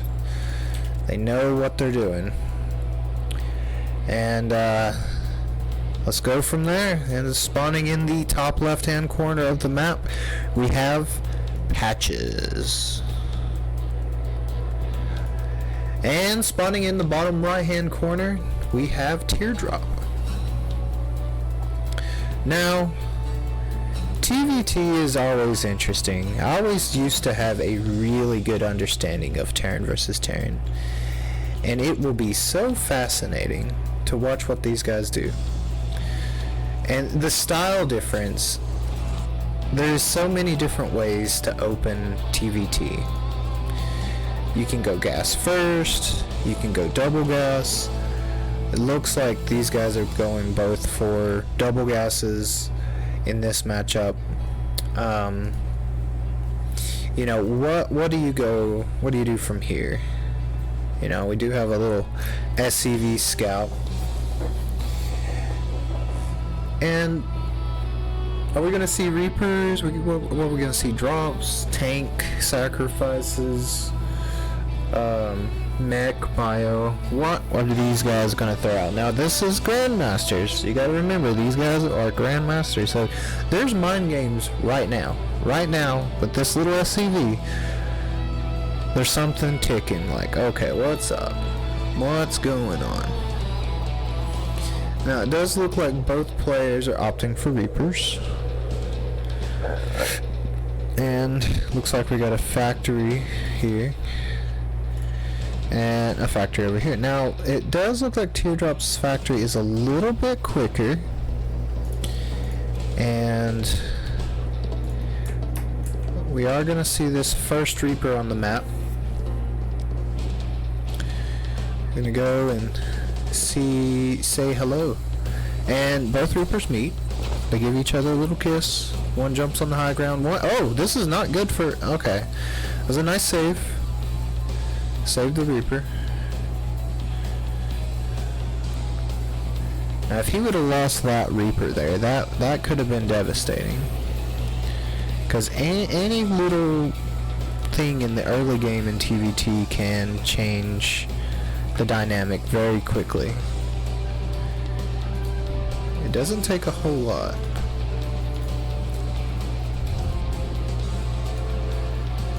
Now, it looks like Teardrop's going for the expansion, whereas Patches is looking to slowly expand here. So now we do have a snipe on the starport.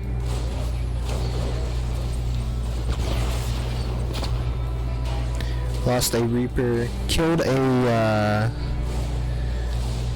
okay, so looks like that attack ended early. And it seems that Patches smells blood. He says, "Hey, I killed 2 Reapers. What do you got home? What do you got at home?" And to be honest, it doesn't look like a whole lot's going to defend this natural expansion from these Reapers and Hellion. And it looks like Teardrop might be recognizing that. Now that with a tank, that was a nice little move off for the Hellion from Patches. Now, ooh, a Raven? Interesting. And we're going into a fusion core. So does that mean fast battle cruisers? Huh. Interesting. It is. It does seem like fast battle cruiser. Now we have a good defense here. I feel like with this Raven, it can stop the battle cruiser. Now, interestingly,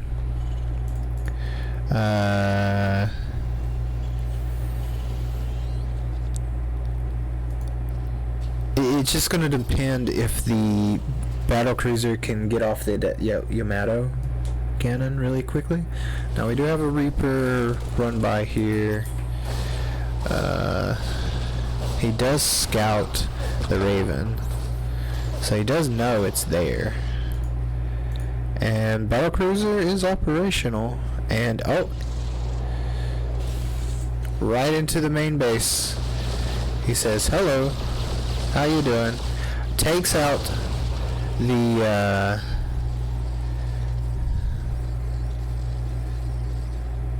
Cyclone immediately.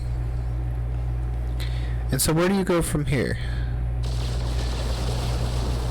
You still have a battle cruiser to deal with. The Cyclone got took out.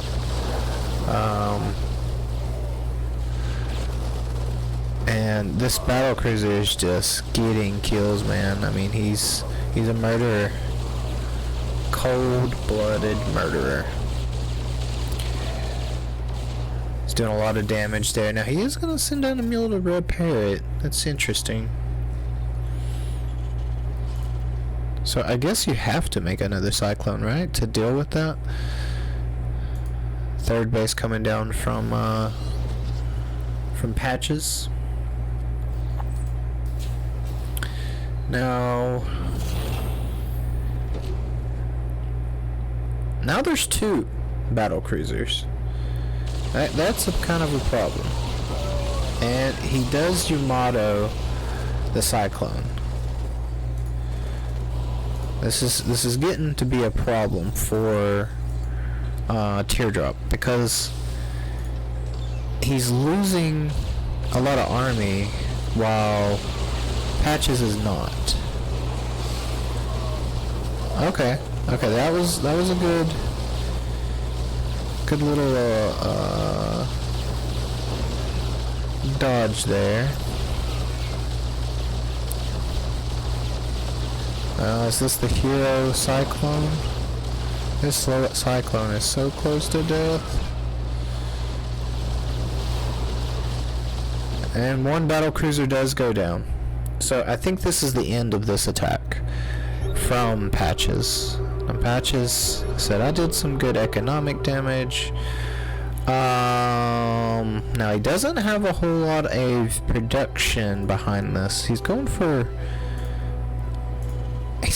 mass battlecruisers. How interesting. Now, Teardrop has no idea about this. He's just, doing his thing. And, Patches, yeah, he's doing his thing too. He's just like, hey, I'm gonna play my game, you play the game you want. You wanna build tanks, that's cool. I'm gonna build cool spaceships.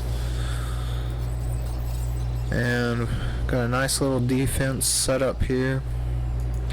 Now, battlecruisers are on the way again. It's pretty interesting style coming from Patches right now. I don't know if Teardrop is going to have enough to deal with 4 battlecruisers or not, but we're about to find out right now.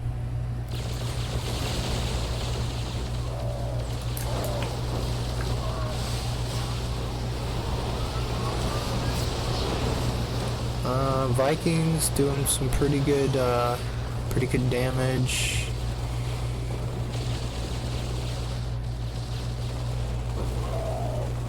Another battlecruiser goes down. Now he did just lose 2 battlecruisers. Now you gotta think that's a lot of income. But it actually looks like, in comparison, that Teardrop's lost a little bit more. Interesting.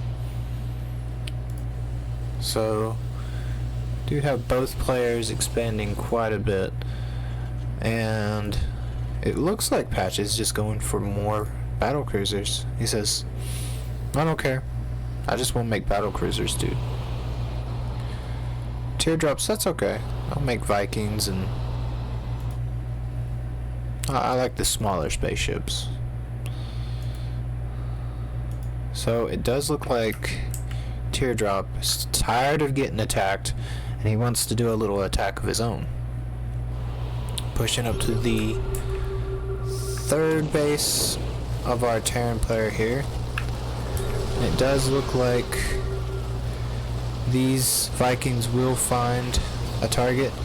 Now, warping back into the main base of Teardrop, he's going to have to force those Reapers, or force the Vikings back, but he decides to not send them. He decides to just go on with the attack this way. So it looks like a lot of production is going to be lost for Teardrop here, because these battlecruisers are putting in some work. Let's see here.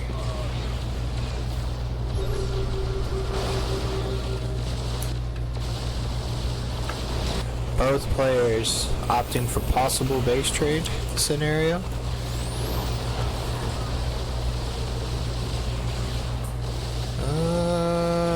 The battlecruisers are doing major work right now. It does look like Teardrop is going to tap out here, giving Patches the first W of this best of 3.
Alrighty, looks like we're going into our next match in this best of 3 between our two Terran players.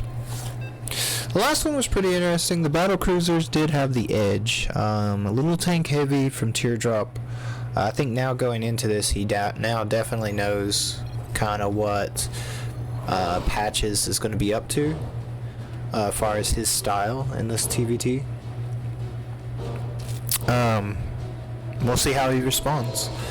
Is spawning in the top right hand corner, we do have Patches. And spawning down here in the bottom left hand corner, we do have Teardrop. Now, interesting. What do we got going on here? A little cheeky behavior going on. I wonder if this could be a little bit of a Reaper deal. No gas. Not yet. Well, I guess he has to make the barracks first. That would make sense. Now, what does Patches do here? Does he go for the same? Does he go for the same style? Does he go for the battle cruisers? He kind of goes defensive, builds up the starports. But is he going to have an opportunity? Because there's an attack on the way right in this very second. He has not scouted it, but he's going to find out very soon what's going on. When he goes up this ramp and he doesn't see anything, he's going to be like, oh shit. You know, like, uh-oh, we got issues. Mayday. You know his radar's going off right now. Yeah, he decided not to start that command center, and now he's going for Reapers. And what do we got here? More Reapers. So we got 2 barracks. So this is going to be in favor of Teardrop, I think. He's going to have the production lead here. Now he is going to scout this, as this Reaper says, "Hello, how you doing?" And yeah, it looks like now he's finding out. Now, if he can kill this, I don't think he's going to, because we do have another Reaper coming in here. And now we do have a nice little SCV hug. You know, it just kind of prevents the Reapers from getting out of control. Now he is going down with a factory. It looks like the Reapers here are probably just going to swing by to the other side. I think he's gonna okay, here we go. So Reapers coming in, doing some nice damage. Loses 1 Reaper. Didn't get really anything there for his money. He's got some low health SCVs. Now the Reaper's jumping up onto this side. He does get a SCV there. Worker count, we're in favor of Teardrop here. Teardrop's thinking, it's kind of an interesting little deal there. So Patches, he's really wanting to expand, I think. Yeah, so there's the expansion there.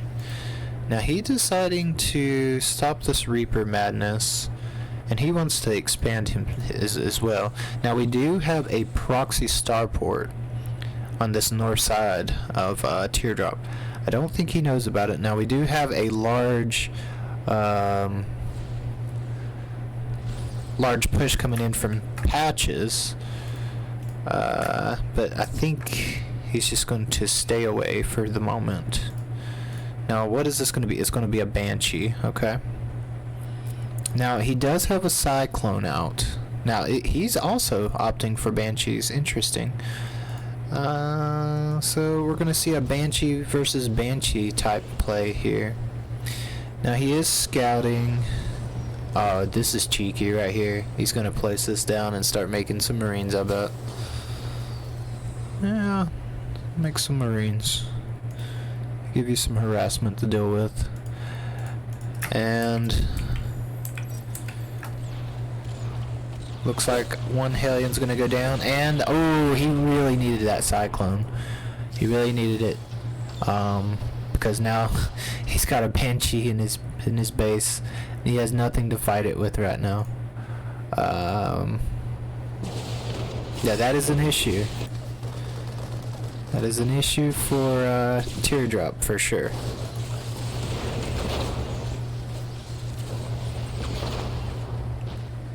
So what does he do?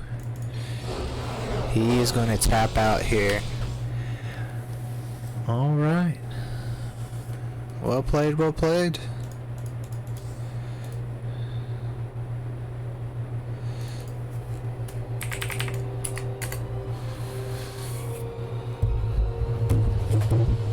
Some good games.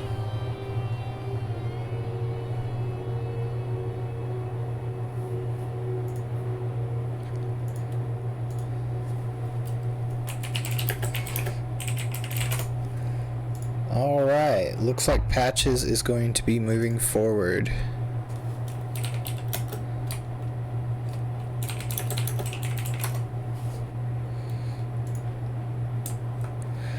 Alright, we're going to take a short break here.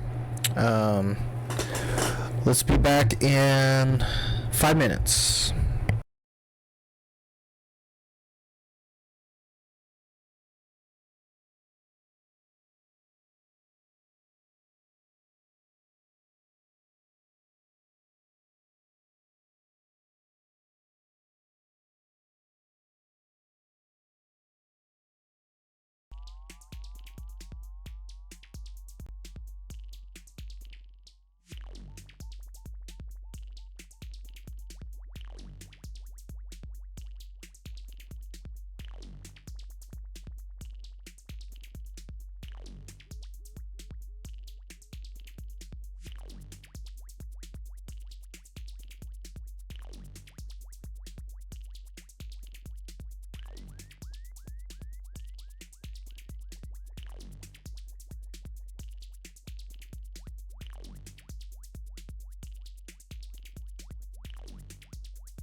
Alrighty.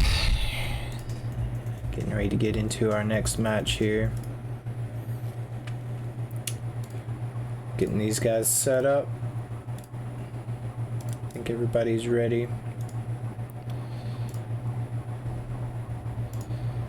Alrighty.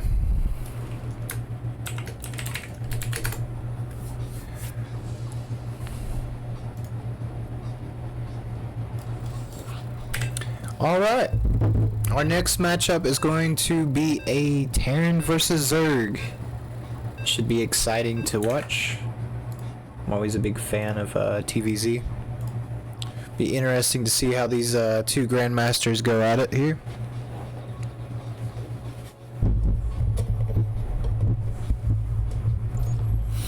Alright.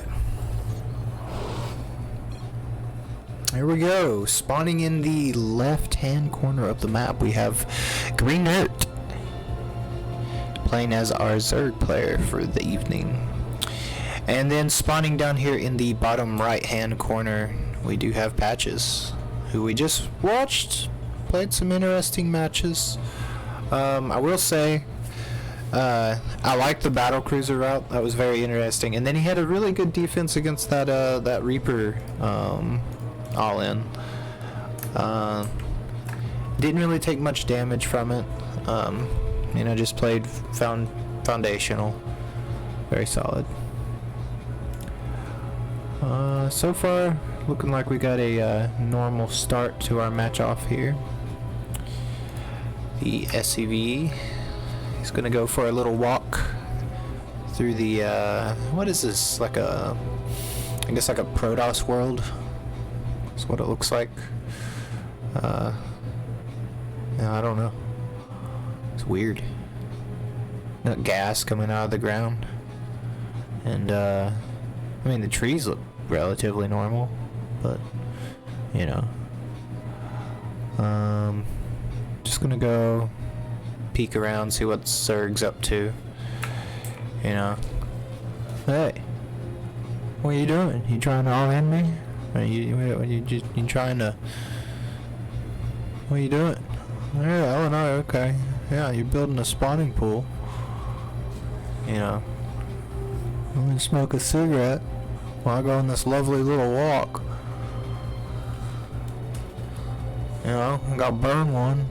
Look at me, I'm on fire. It does look like he's like on fire a little bit. I guess that's the suit that they wear. Alright, so we do have a Reaper coming out from Patches. He says, hey, I want to annoy you a little bit. So I'm gonna call him. He says I open Marine. Do we got a little bit of trickery going on here? Looks like I'm losing a drone.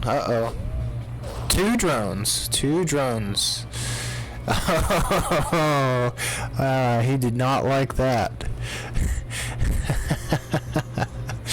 Yeah, he upgraded him with a jetpack. Oh goodness, here we go.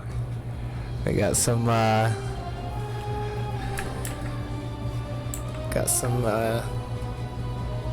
salt going on here. No, he did make a Marine. That Marine's like, oh god, what is that? Okay. Well, off to a solid start. 2 workers killed. Looks like we're gonna go into some Hellions. Starport, second factory, which is interesting. I wonder if he's a Cyclone Hellion type player. That would be really interesting to know. I'm sure Greenert is he's gonna want to get some revenge there because you know, he just lost 2 drones. He's like, okay, this Marine's gotta die. Yeah, this is a payback time for this guy. And yeah, looks like the Marine is gonna die, but oh, got some Hellions coming out to party now. This Overlord is going to get a good scout, see what's going on in the main base of Patches.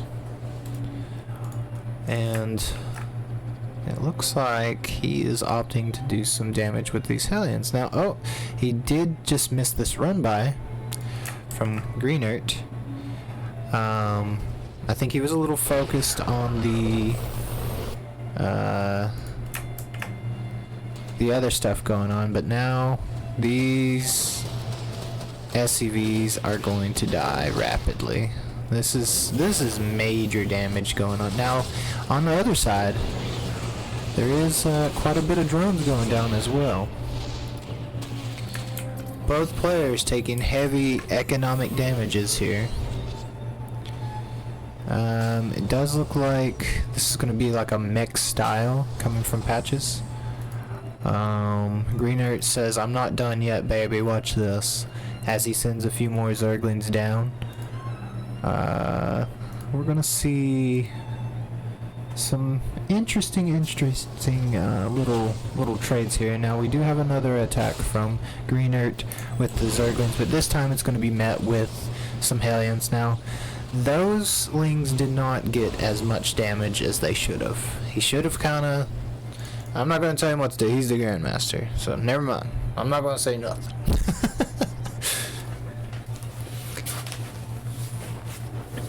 Now, I will say those could have done more damage. I think left.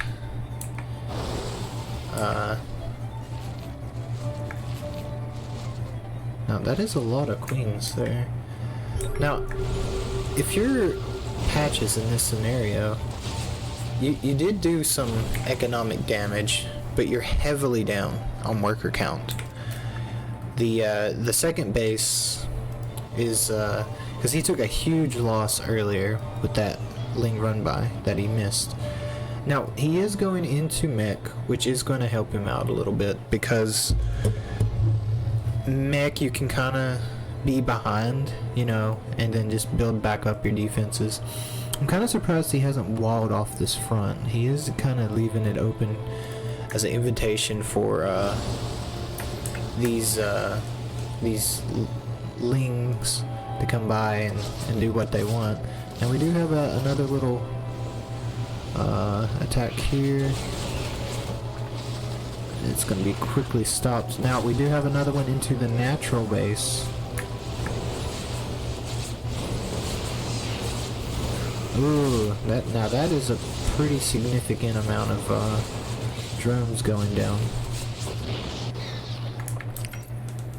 21 workers killed so far, and just like that, the numbers are a lot closer here for our Terran player. Now,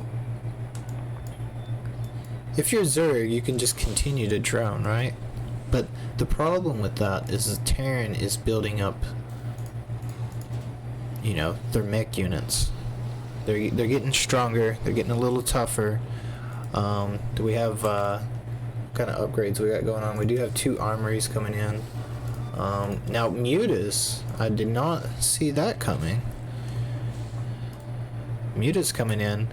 That's going to be very tricky for a Terran. Now, do we have any anti-air? We do not. We do not have any anti-air for the Terran player at this very second. This could be game-ending damage from these Mutas right here. If not... Yes, yeah, that's going to be it for game number 1.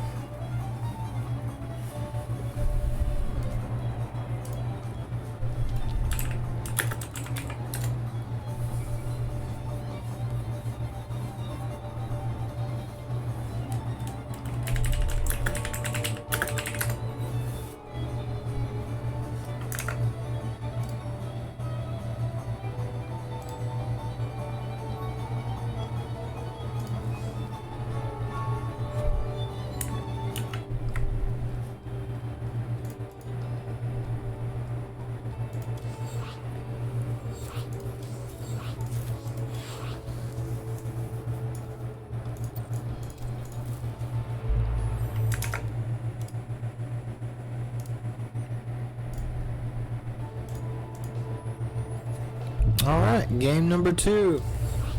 On the way. Now this is a best of 5, just to let everybody know that's watching.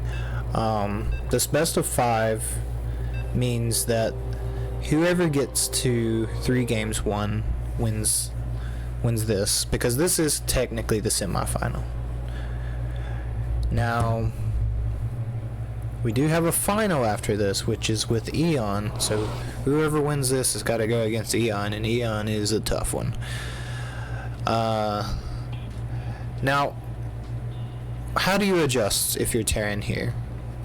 I mean, you did good damage with the drones, but just did not account for the mutas, which is the biggest issue. Now, spawning in the top right hand corner, we have Patches, our Terran player, and spawning down here in the bottom right hand corner, we have Greenert as our Zerg. Now, Zerg going for normal expansion, you know, get the drones going. I remember a very early on strategy with TVZ was, you know, back in the heydays, the mass muta Ling Bane, and then you had the Marines tanks. It was a wild time back in the day. I think I don't think we're gonna see that here. I think Greenert is he's just gonna play solid as he did last game. We could see some surprises from Patches. He got a little cocky there when he made the comment about the Marine, and I said there was going to be some revenge, and there it was. There was some revenge. Now, what do you do if you're Terran and you saw that muta attack? What's your adjustments? Do you go bio this game? Do you go back into mech? Now, this is a pretty big map. I think that this map is it's good either way. I believe it is very open, which is more favored towards Zerg, I think. That was a nice little drone snipe that he got there. Now I just have the feeling, but I feel like he is going to go bio this game. I could be wrong, but I feel like he does not want a repeat of what happened before. And this Reaper is doing a very good job at staying alive here. Now, are we going to get Hellions again? No, I think we're just going to make some Marines, which is interesting. Now Patches is going back into the main base, or the natural here, kind of seeing what's going on. Now he does get that drone. Does he escape again? This is the most lucky Reaper. Wow, that's really good micro from Patches here. Got another drone and was able to get out with the Reaper. Now, there is no third here from the Zerg player. Now, we do see a little bit of a Zerg run by here, which is interesting. And it does look like he wants to do a little bit of damage. Not going to do a whole lot as he decides to return. Now, this looks like it's going to be possibly a roach attack. Yep, sure is. 4 roaches and 14 zerglings on the way. What does Terran have here to defend with? He has a few Marines.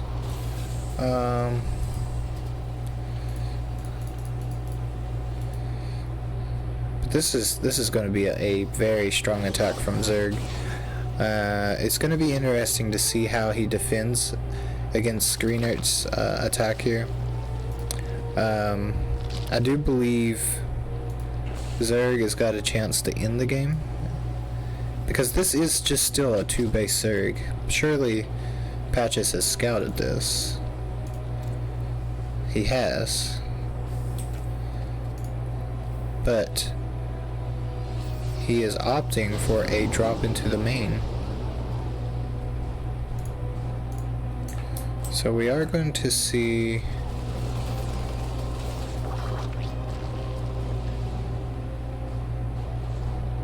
We're going to see this Terran kind of fly around, see what's going on. Now, Zerg, on the other hand, is still building up. Oh, and we have flying overlords.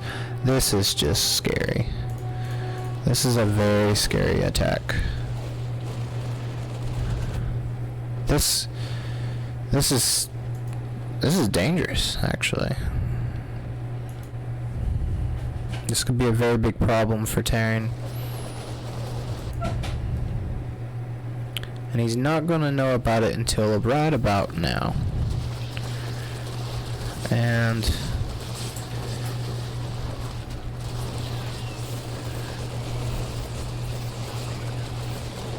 we do have an attack going on in the natural as well, but can he defend this attack from Zerg? It does look like he is going to defend it, but at what cost? 23 workers.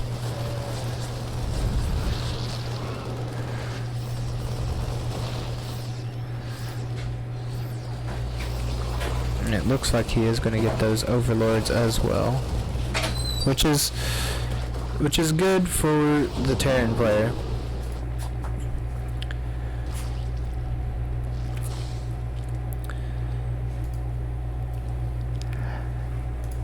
And it looks like he is going to go for a drop into the main base of Zerg. I think he's thinking, okay, I got to do some damage now. I am behind. And we're going to see just that right now. This main attack coming in from Patches. And is he going to have enough Marines? He might have this, actually. This could be the damage he needed there.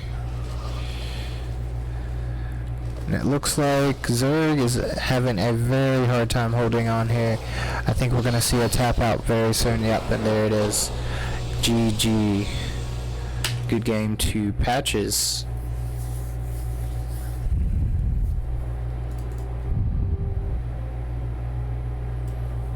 So we got a 1-1 series so far.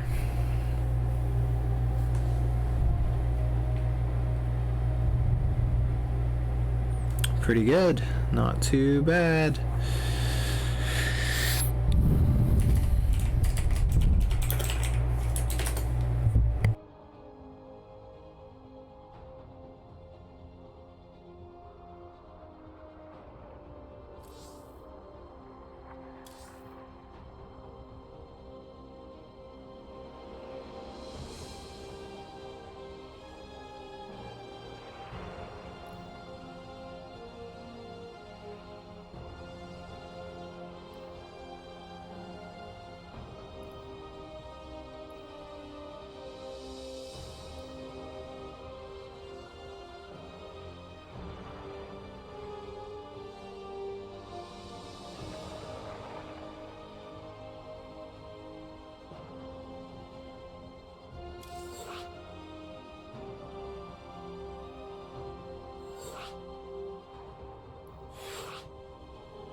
Alrighty, going into our game number 3, we have an even score, 1-1.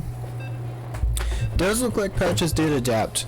He decided to change it up and go into a bio setup instead of a mech setup, which I think that was a good call by him to show that he does have different styles, and does seem like he did learn from that first game. Now, if you're Zerg, what do you do to adapt to that? Do you do something more aggressive, or do you keep it standard, keep things fairly oh, it does look like we have some kind of interesting little drone going out here, so we may see possible shenanigans, maybe not. He might just be scouting just to see what the Terran player's up to. Now, before I forget, in the bottom right hand corner we do have Greenert, and then in the top left hand corner for our Terran player we have Patches. And it looks like he's just kind of wanting to see what's up. I don't think he's going to do anything mischievous. I think he's just going to put a little mask there. And looks like Patches is just gonna do the same thing and kind of scout, see what's going on. Now we do have a little fight going on here. Who will win? The drone takes the victor. The SCV coming in for the scout. Sees a fairly standard opening here. Now this drone is becoming very pesky, I will say. And it looks like got some kids screaming in the background. My children. Okay, let's see. Now we got a Reaper out. Let's see what the Reaper's gonna do. Yeah, there was a long time there where a lot of people didn't know what to do with Zerg, because there was a very strong. That was another SEV going down by a drone. You don't see that very often.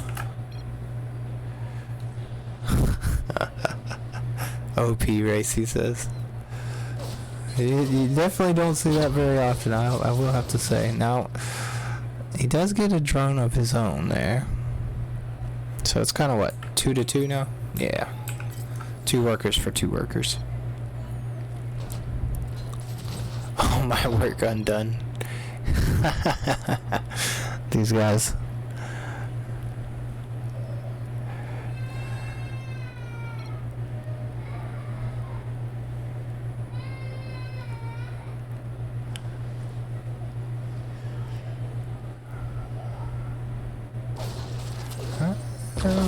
Reaper getting some damage in.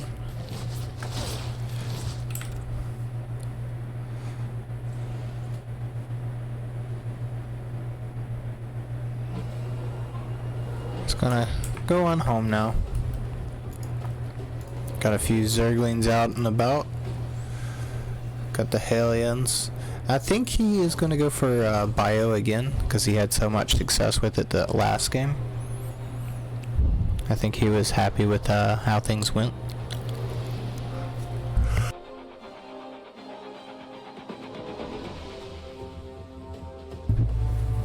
Now, if your Patches, do you do the exact same thing? Go into the marine drops? Because you did have a lot of success with it. Now, what is going on here? Interesting. Okay. Zerglings tried to do some damage, but was quickly shot down. And I think we're gonna see a Hellion move out very soon here.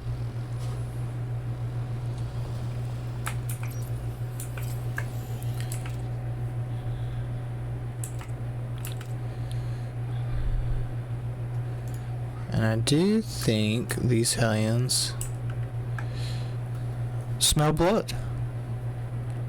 No drones at the third base, and very nice wall off by our Zerg player here. Hellions are not able. Oh, Hellions are able to get in, and they are going to do a little bit of damage here, getting quite a few drones. Drone count quickly adding up here,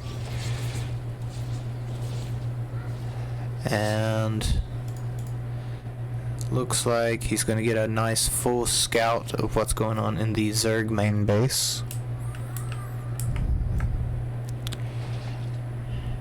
And I think we are going to see another Marine drop from our Terran player. So, pretty good damage done. 11 workers killed so far in this match. Now, what are we going to do, Greenert?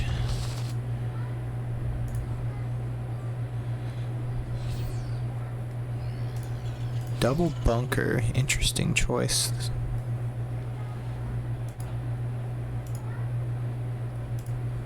Now, we're sending medevacs with no units. Interesting. Maybe it's nerves. Maybe it's mind games. Who knows? Now we are seeing roaches again from Greenert. I think this is more of a deterrent, but we are now finally seeing this medevac drop come out.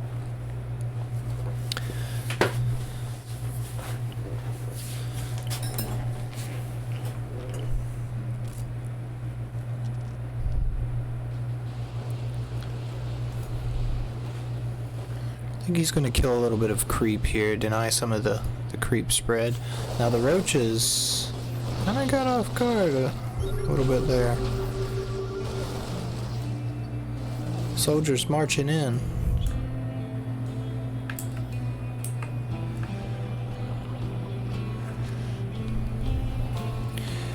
Now he's going to kind of go over here, clear out some more creep. Now more roaches coming in. And I think we're going to see an attack into the main base.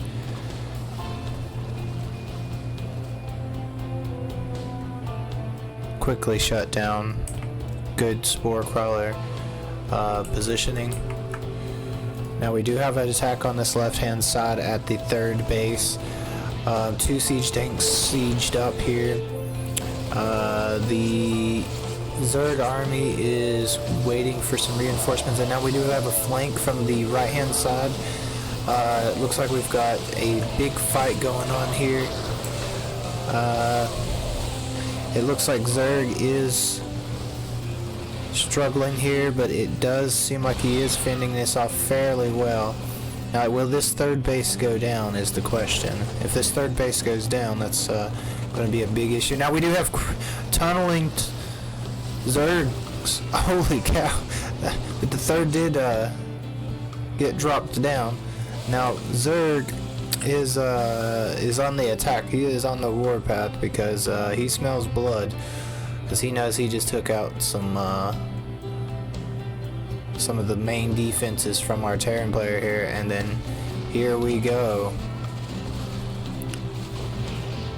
The damage that's going to be done here has to be worth it, because he did just lose quite a bit back home.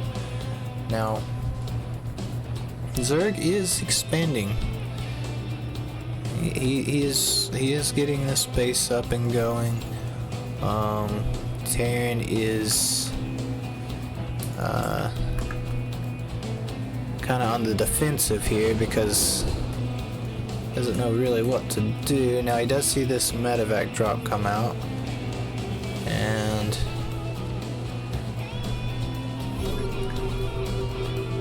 I think he's a little bit nervous about going out here. Well, he's gonna have a hard time getting this We have another main attack coming in here from the Zerg player. Looks like this fight is going in the Zerg player's favor. So far, Patch is able to hold on. And we do have this Marine drop coming out. Does look like he is going to force this Zerg army to go home.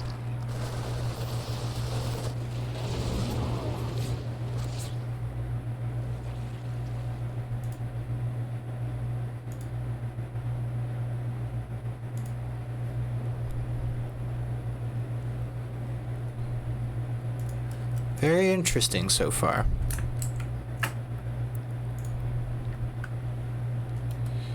So, Zerg's not done yet. He says, I want your base. Now, on the Terran end of things, got a little bit of siege tanks set up. Oh, these infestors though, that could be devastating. Oh my goodness. Perfect fungal. But a little bit too much defense from the Terran as he is able to repel this attack quite easily. Not letting any Zergling go back home. He says, hey, this is my territory, you get out.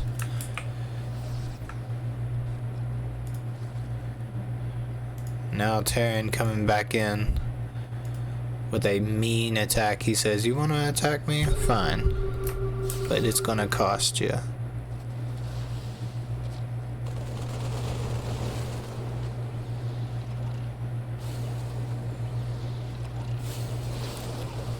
Lots of roaches here.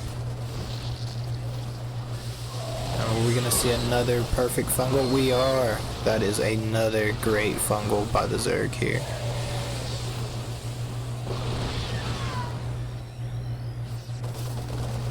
But is it enough? Was the fungals enough?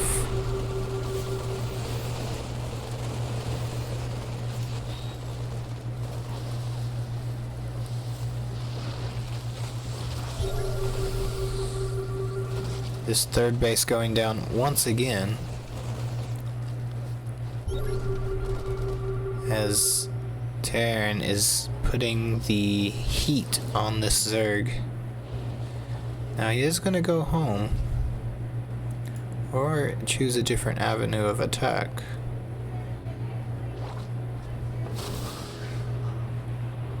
Both those medevacs dropping. Was the fungal worth it? I guess so. So, we've got an interesting little map deal here. So we have this expansion over here. He's taking this one, and ooh, do we have another little sneaky attack here from the Zerg? Because that is a lot of bio coming here from the Terran.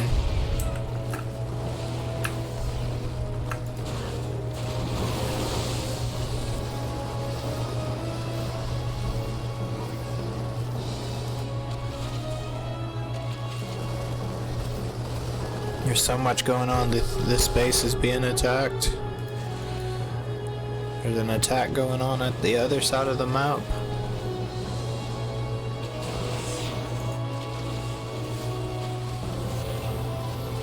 Now, Zerg is getting some good damage here. Well, it was really good with those that little roach run by, because it did force the Terran to go home while Zerg is building back his forces.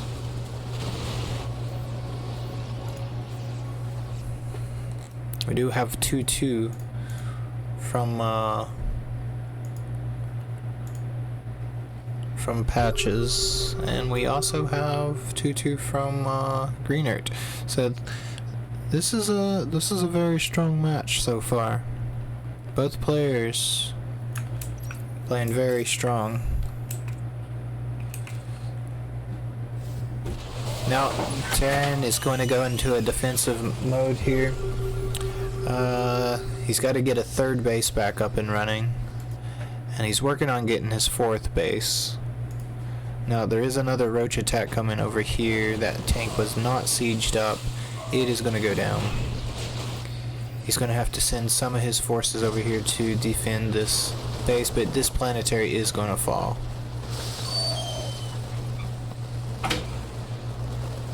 It does look like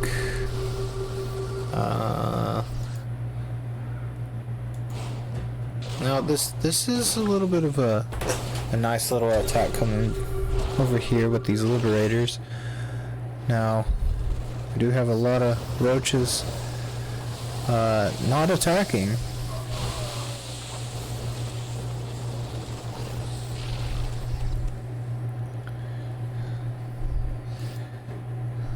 This third army is looking a little bit weak here in comparison to these marines and tanks coming in.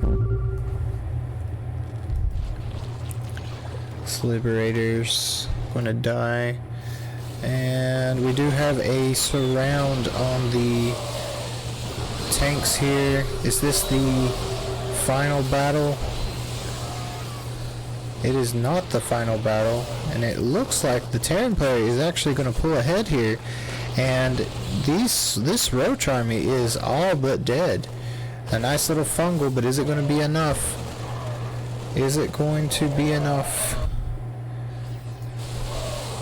Another third base goes down by the Zerg player here. Is Zerg going to hang on? Maybe just by a thread. Now we do have another attack going on over here on the left-hand side of the map. It does look like Green Earth is in a little bit of trouble now, as this Terran is making his comeback. Now he is looking to do some little bit of damage himself. He's coming over here on the right-hand side. It looks like the Zerg player is going to come in here and attack. And this could be too much, tanks and defense here for the Zerg.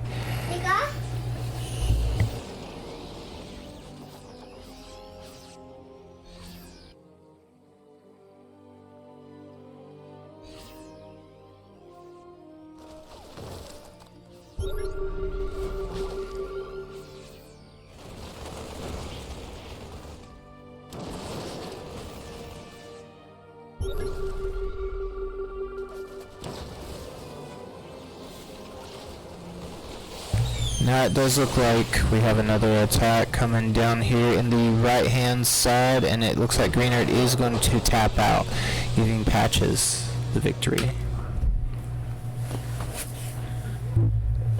Alright.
Alrighty. going into our next match, I think so far the score here is Patches up 2 and Greenert at 1. So, looking like we're going to have another solid match. That last game, I ran out of words. It was just awesome to watch. I'm also getting a little tired, but we'll don't worry about that.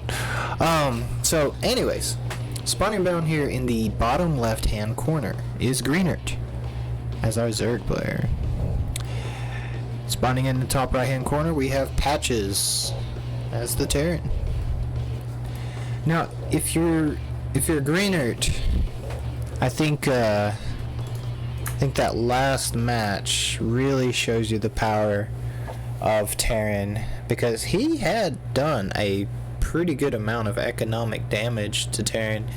It's just the ability for Terran to just be able to kind of come back clutch like that. And he did get a few good fungals. I think we're gonna see a change from Greenert here. I think he's going to adjust. He's going to think about it for a second. And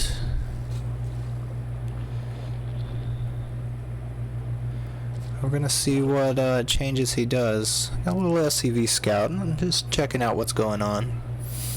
You know, seeing if anything is as crazy as going on here.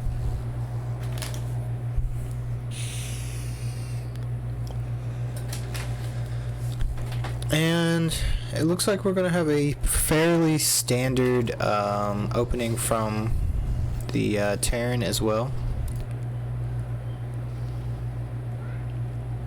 Now, do we do something crazy as Zerg? Do we do like a 2-base all-in, or do we continue doing what we know best, which is our foundational game?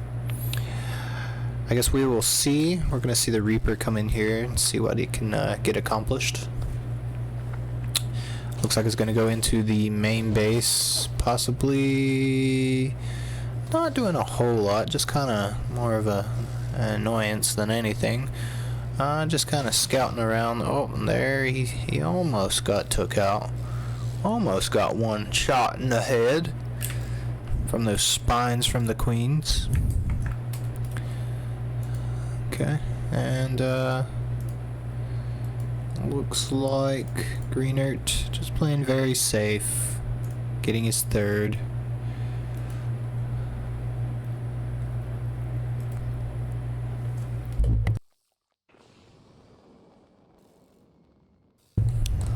He is going to scout that third base, so he does know that it is a pretty typical opening. He kind of knows that he's not getting all in right now. You know, nothing's going to kill him immediately. So he is going to go home. Going to hang out with some Hellions. And if we're Zerg, what do we do? What's the approach we do now?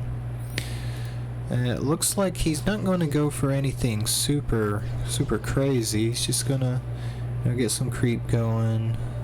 He does have some Zerglings on the map, just kind of scouting around, seeing what's up. And we are seeing this same build from Patches, which has been pretty strong with the Hellions. He is able to get some economic damage in. Now he is making a Viking, which is a little different from the other games. He did not make a Viking, I don't believe, in the last few other games. And these Hellions and Lings are going to meet, and I think he is going to turn back. Now this is going to be a full scout. Couldn't get any better from that from the Zerg perspective. Yeah, he was able to see pretty much everything that was going on. And now we're going to see these Hellions. Now, what are they going to get accomplished? Are we going to get some drones? Let's see, what we got, 44 harvesters right now, so we're about to find out. That's 43. Okay, yeah, and Zerglings. Oh, very nice micro there. So we ended up with 3 workers killed. And Zerg is up in workers. Zerg. Okay, pretty good. So, got the 3rd base pretty much saturated. Gonna go for the 4th base. While Terran is kind of chilling out here. Now, this is different as well. Patch is throwing in a whole different strategy.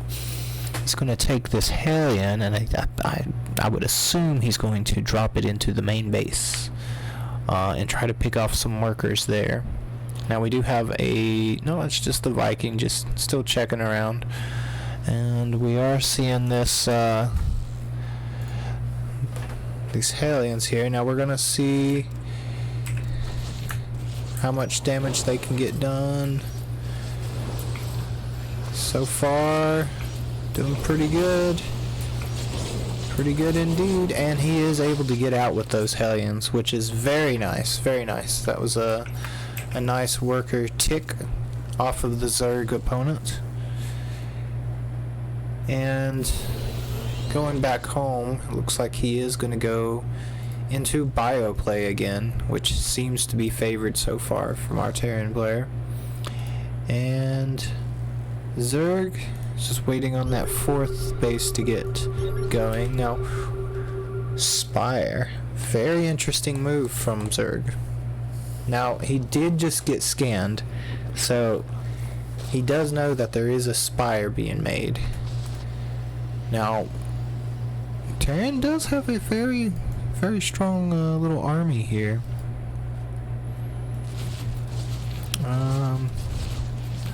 He is going to do some damage with this attack, I believe.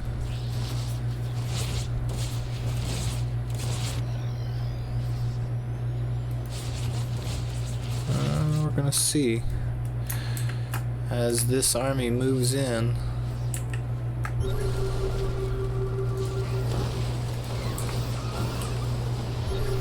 He is gonna immediately take down this 4th base from Zerg here. Couldn't ask for a more solid play from that. And then here comes the Zerglings, and that is a whole bunch of Zerglings. Holy cow. And that army got mopped up very quickly.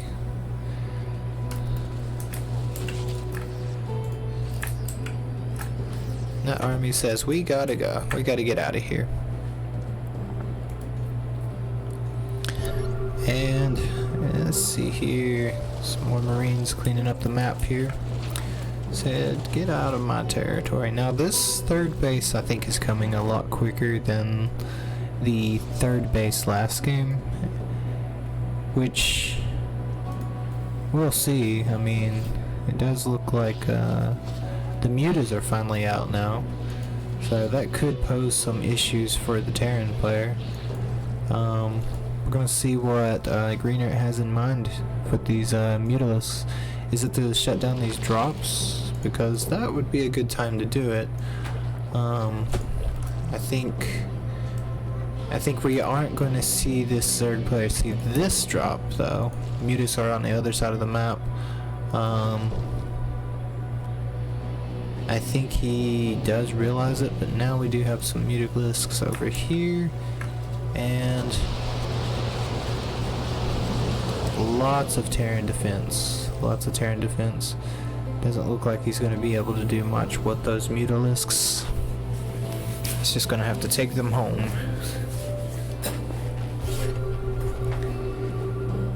And Terran just expanding, getting more defenses set up, getting a 4th base set up. Looks like he's going to throw down some more missile turrets as a deferent to the Mutalisks. So it does look like he's thinking about doing a main attack here, so I do think we're going to see an attack commence. We do have the Mutalisks over here trying to do something. Now we do have a big Bane attack here, able to catch some SCVs. pretty good amount of damage done. Now we do have this main attack coming over here on the left hand side. It does look like Terran is starting to feel the pressure, so he says I need to turn up the pressure myself. And it looks like we have a big attack from the Zerg player. Is this going to be enough for our Terran player? I don't believe it is. The Mutalisk coming in to defend, cleaning up this Terran army like it was nothing, as the Zerg player was able to mop that attack up with ease. He's coming back into the third. Is he going to do some economic damage? It looks like he is going to try to get into the natural expansion. It looks like the Terran player is barely able to hold on here.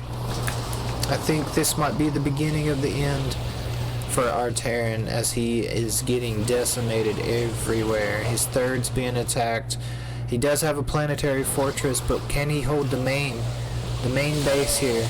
It does look like the main is getting cleaned up pretty quickly, as the Zerg has able to win this match. It doesn't look like there's going to be a big comeback here. I think Greener's got this one in the bag, as that is a lot of Zerg. And yeah, here comes Zerg coming right back into the main attack here. And a big Widowmine hit. Could Patches hold here? If he is able to hold, but Zerg keeps swarming in. He just keeps coming in, and looks like Zerg is gonna go ahead and attack the main base here.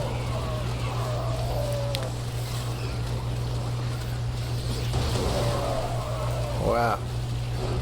GG. There we go. Good game. Wow, we've got ourselves a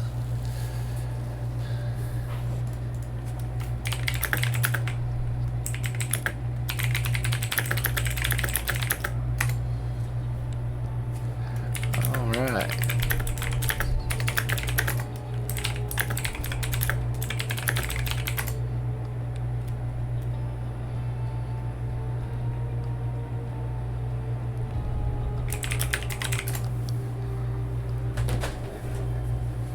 Alright, so this next match will decide who moves forward.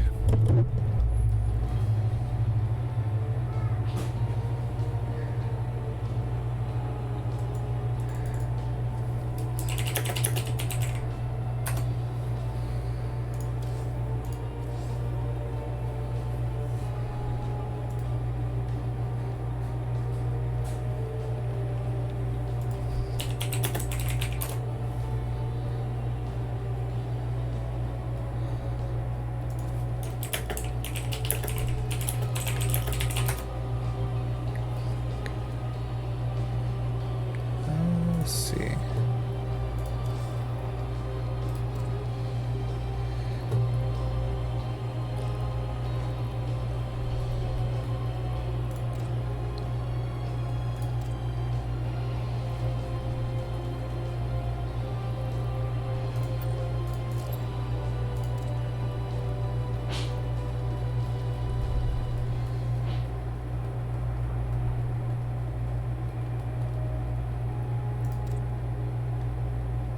Overgrowth.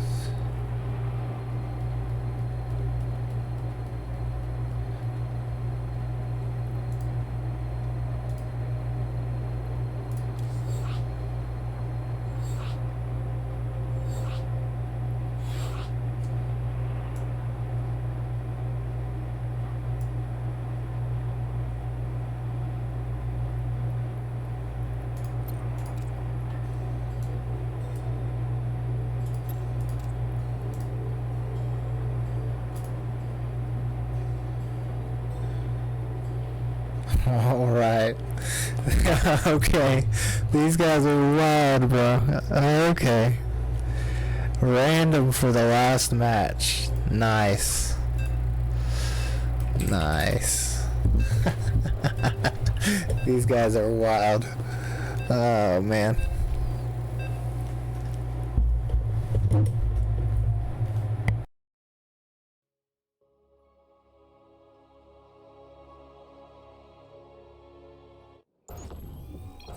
Alrighty.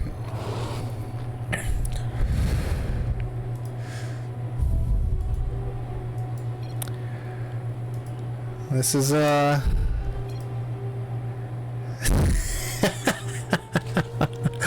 this is some kind of map, huh?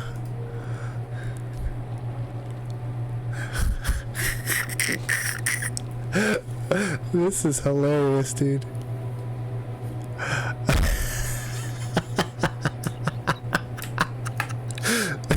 This map is hilarious. I'm sorry. Okay. Spawning down here in the bottom left is greener. And spawning over here on the right is patches. This is just a crazy map that they're playing on. Oh, I am dying here. This is so funny. What do you do here? This is wild. Okay. So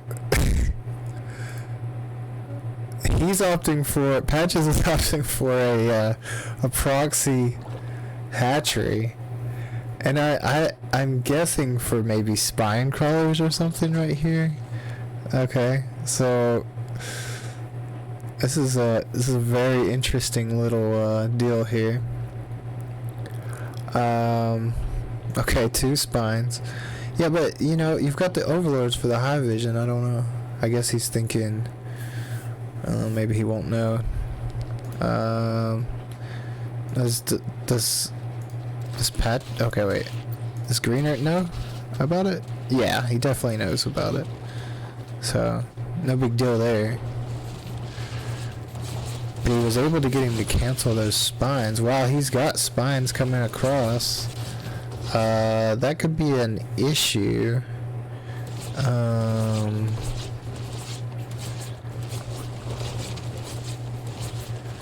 Okay. So we got a little bit of spine fighting going on here.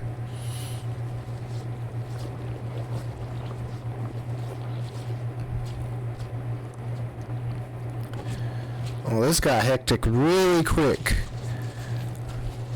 All I can say is that queen just exploded. Oh, and a little Zerg running by here. And spines are gonna have to back up. But now we do have a little attack going back on this side here. No workers killed yet. Does look like Greener here doing a pretty good defense. This is just absolutely ridiculous. What's going on? What am I seeing? This map is so ridiculous. Oh, this is entertainment. This is great.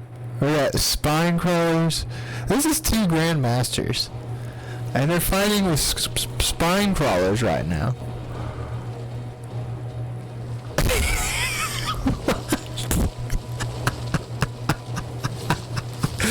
Oh my gosh. This is great. Oh, that queen said hello. Good one. I hit you. No, I hit you. No, I hit you. Oh, no, I hit you. That's what it looks like.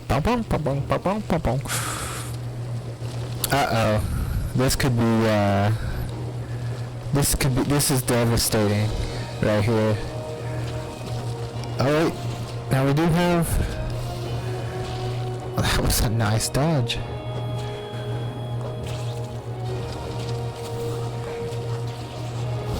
Okay. Alright.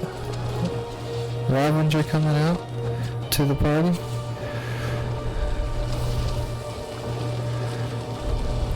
Now this is a lot of economic time lost here.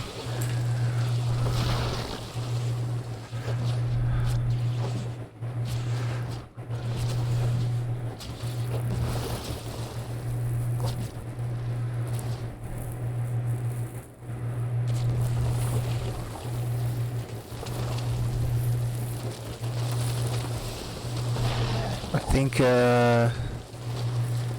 did that give him enough time, though? Patches. He didn't drone up during that incursion, I don't believe. So... what do we got going on? Okay, so Patches did a little expand here. But the problem is, now there's Ravengers, and they're about to take out the rest of your mineral line. And I think this is probably one of the funnest matches I've ever seen. Okay, Greenert is in bigger trouble than I thought.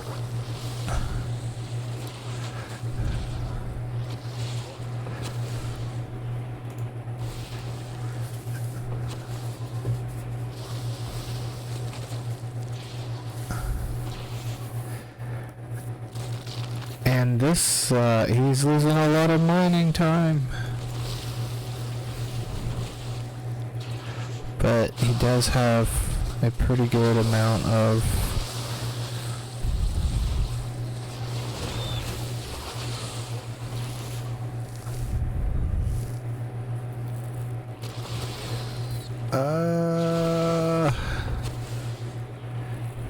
now the Avengers come back in to harass here.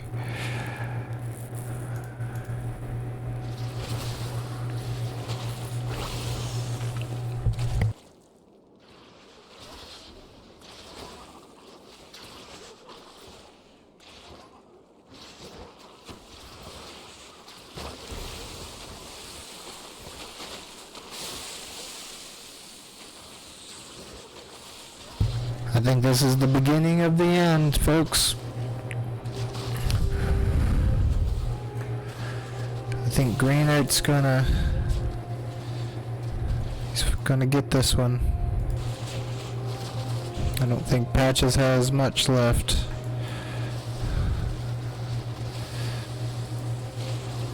This was very entertaining, though. Holy cow.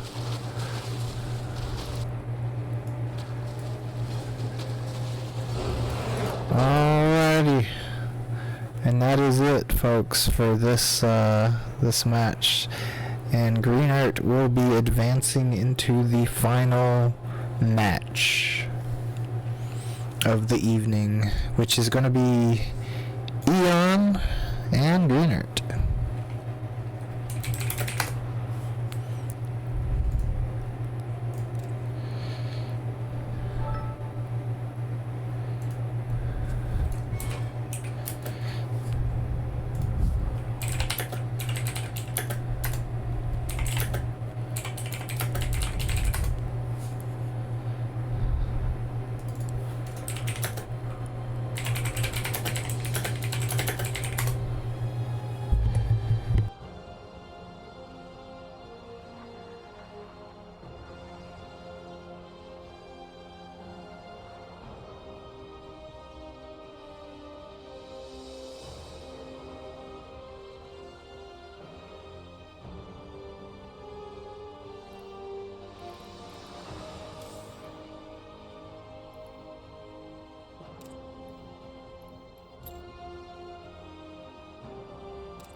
Alright, guys, this is the final, what everybody's been waiting for. We got Eon, we got Greenert.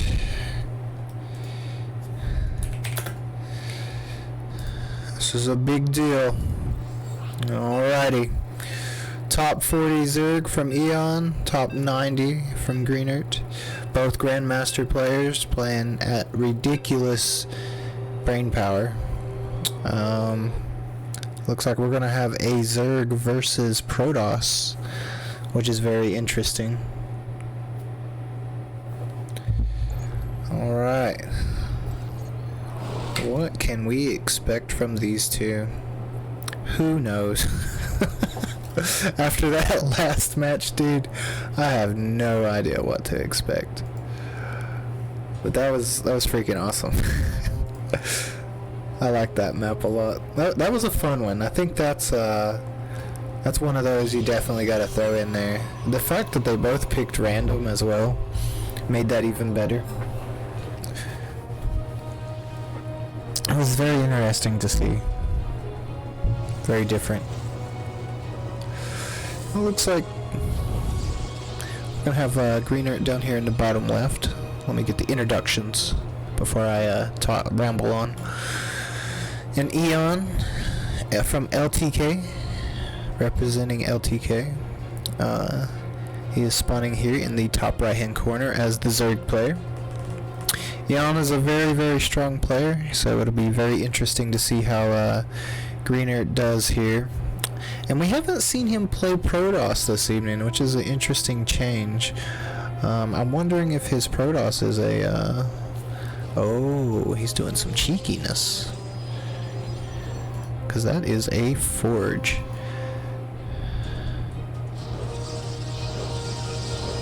And it looks like this is going to be a complete wall off. So we are going to see a cannon rush. Cool.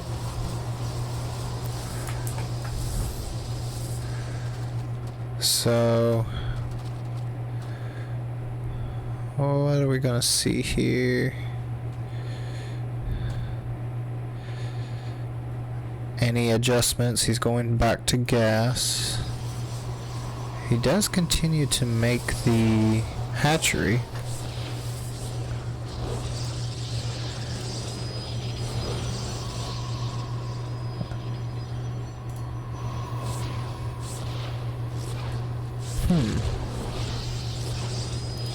Three cannons up on the top, one spine kind of left to his own, and this hatchery is gonna probably go down.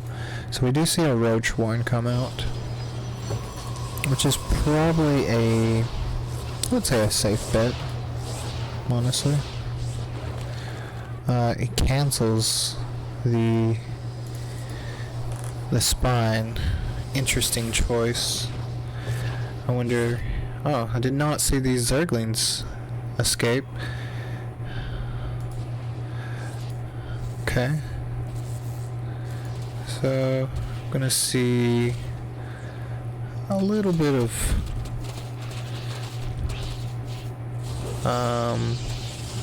probes have to deal with this, which they almost have completely dealt with it. Yeah, there's the end of that. And now we do have some Ravengers out.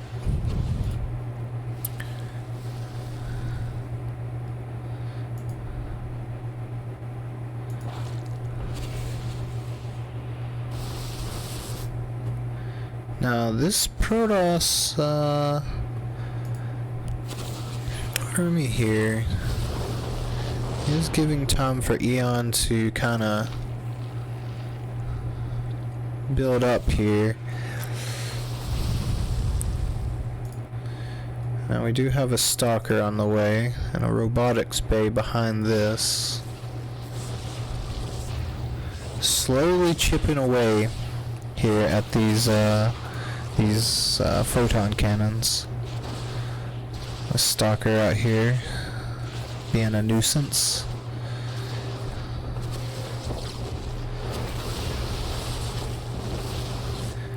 Does look like that stalker is not going to get any free overlord today. Now we are seeing the Zerg here re-expand. Now he is looking to go back over to cross the map and maybe get a little bit of economic damage done to the Protoss player. That was a good hold by Eon.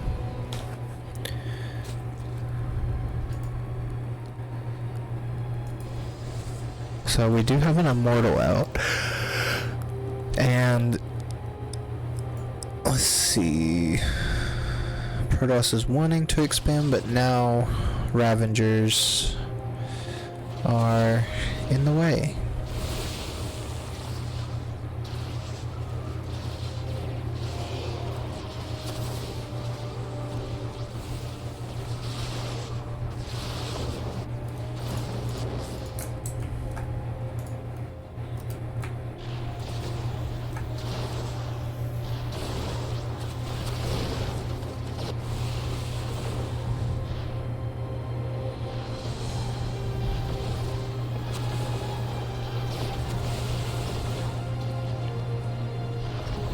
Now we got a little bit of micro going on here. And we getting rid of the, he did get the cybernetics, which is interesting. I think he was just wanting to kind of get in here and scout. Now, he can do a little bit of harassment with this warp prism with the double immortals, but the thing is, he's got Zerglings to deal with now.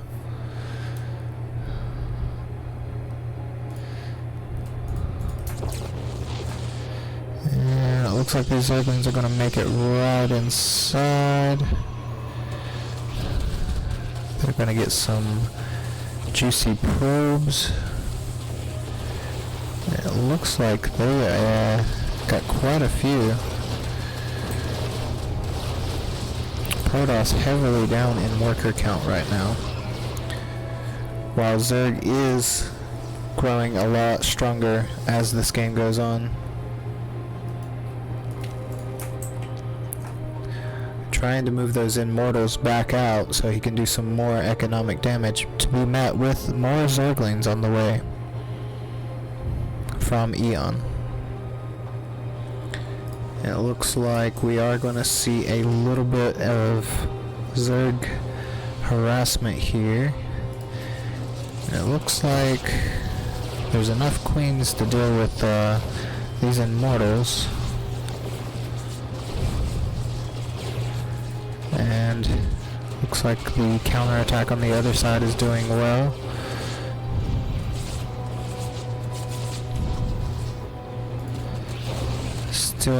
Still fighting here. As Protoss is struggling to get this second base put down.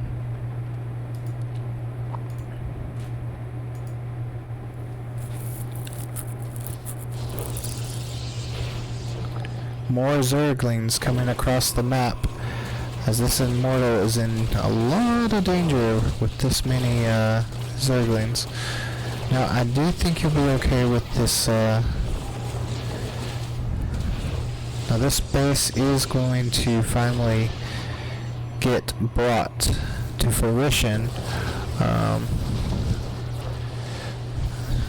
Tell you what, this warp prism has been something else for Greenert.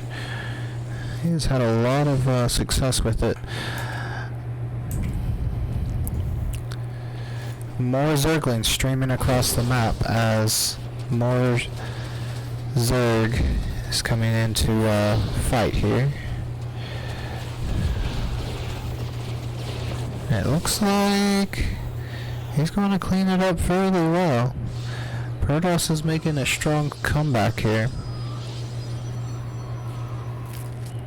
These Immortals have done very, very well. Eon is probably frustrated with that because I kind of thought he would do a little bit more damage there, but the micro on these Immortals have been insane so far. So where do we go from here? Oh, I see. Okay, here we go. And we got the Mutus on the horizon here. And that's going to be game one for Eon.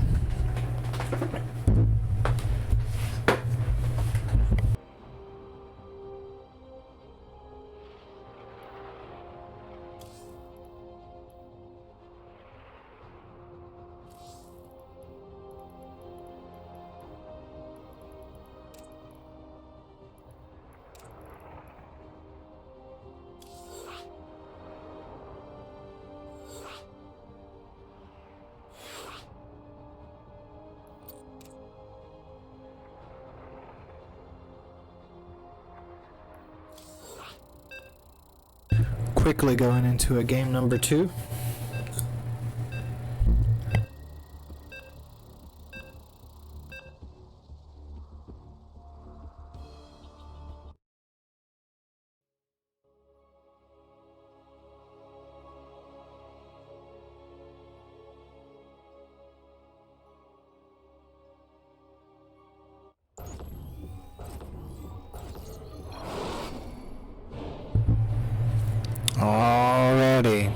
starting game number 2.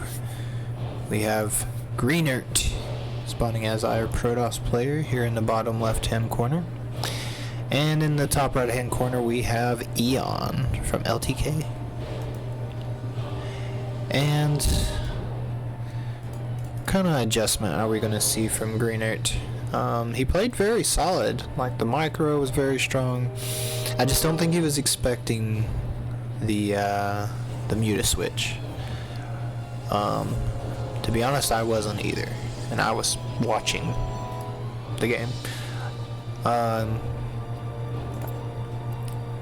Get the production on here so we kind of know what's going on.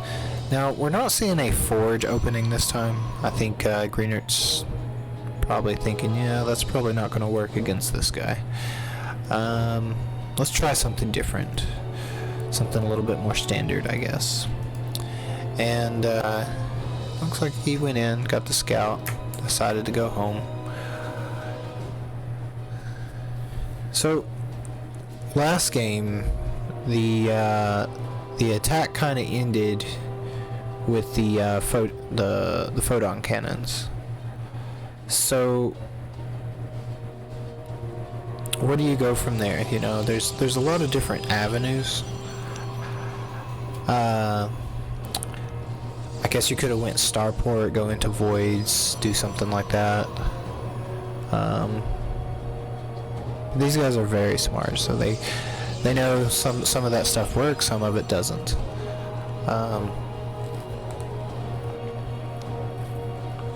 I think Eon is gonna kind of do his thing. I think he's probably just gonna go straight into the macro game.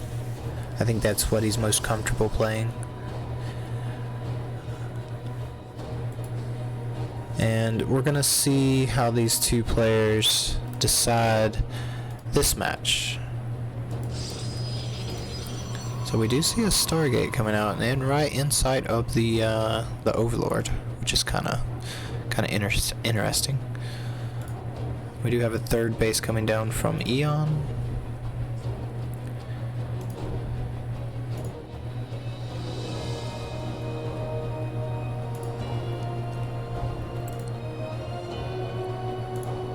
It looks like kind of adept coming out. See what's going on here.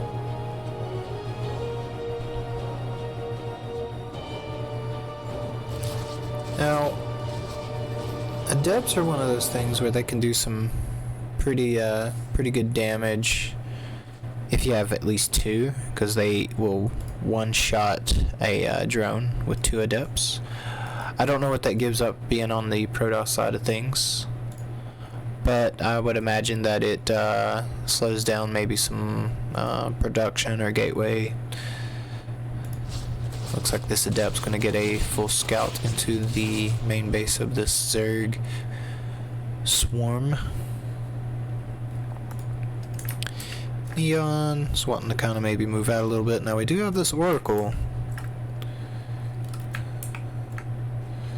This Oracle looking to get some maybe some economic damage in. He's going to get one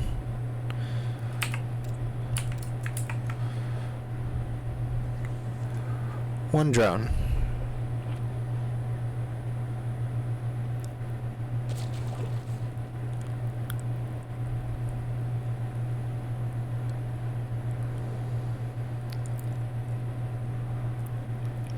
Looks like Protoss is opting for a third base here. And Eon coming in to kind of check things out. Maybe get in an adept, which he will. Oh, and there is some more Zerglings kind of threatening. And it does look like he wanted that adept, so I think he is going to go ahead and take it. He's going to get these Zerglings out while he can. Phoenix. It's an interesting choice. I wonder if Wonder if he's wanting to go Mass Phoenix. That would be a very interesting play.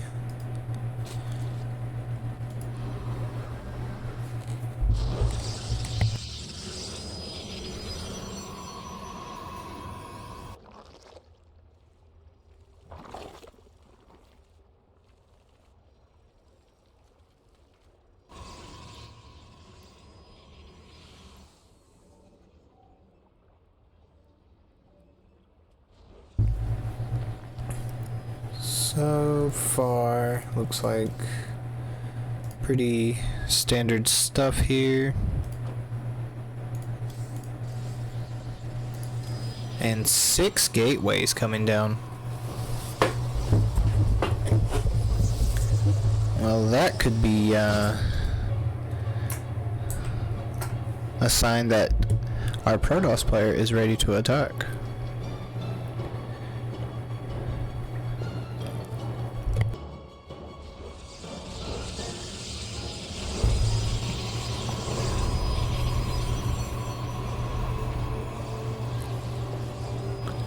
So, from Eon's perspective, is he going to go for a Roach all-in? Oh, he is making Hydras too. Interesting. Now Protoss moving out onto the map here, kind of seeing what he can get done. We do have a little Zergling run by there. And gonna see the space. It's gonna blink out. Now Eon does get a good scout here to see what's going on in the main base of Protoss. More Hydras on the way. And this Protoss army just kinda lingering around a little bit. Does close that off.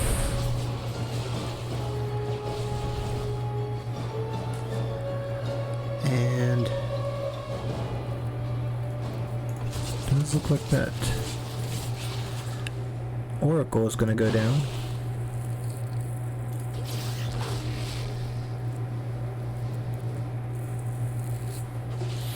And it looks like Eon is finally ready to move out here and put some pressure on this Protoss base.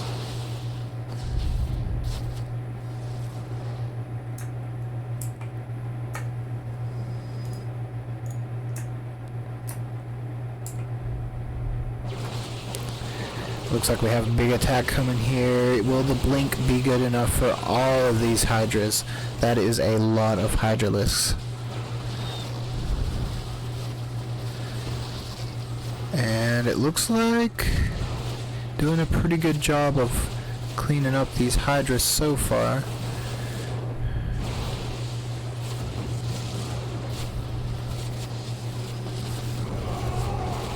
He is able to take out quite a bit of the Protoss infrastructure, which I think that's kind of what he's going for here. It does look like Protoss is going to be able to hold this attack, as there's still more damage being done here in the back. I did not even see this, but that was really strong attack from this Zerg player right now.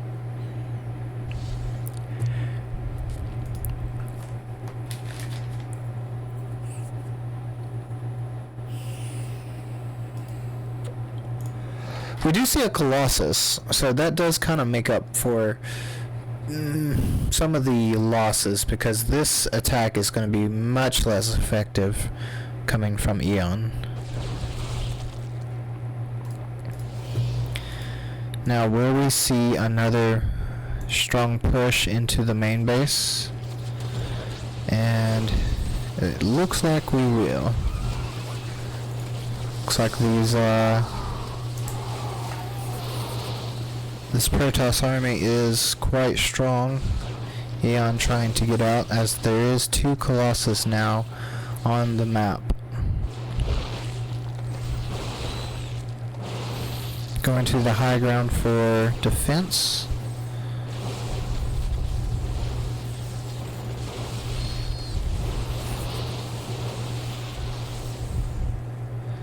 as this is a match. I'll tell you what. This is a match. Alright, so Greenheart's smelling blood, man. He says, I got 2 Colossus. I feel really good right now. I'm going to go ahead and attack. And we're going to see if this works out for our Protoss friend here. And it looks like one of the Colossus is going to go down. And we do have another little attack going on down here in the bottom right hand corner. This base has fallen. So it does seem like oh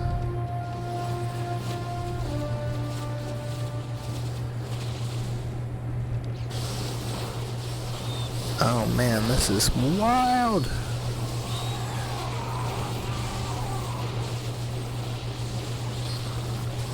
Three Colossus.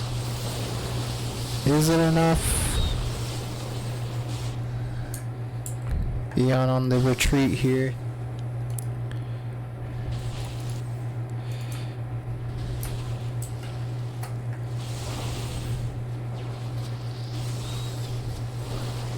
It looks like more Protoss is coming in, as it is marching through here. Oh man, this is a lot of Protoss here.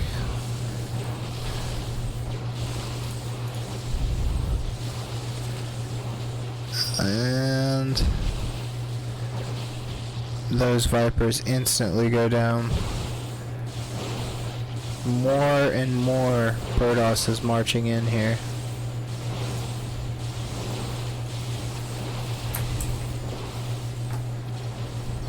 And game. Wow, that was crazy. Holy cow.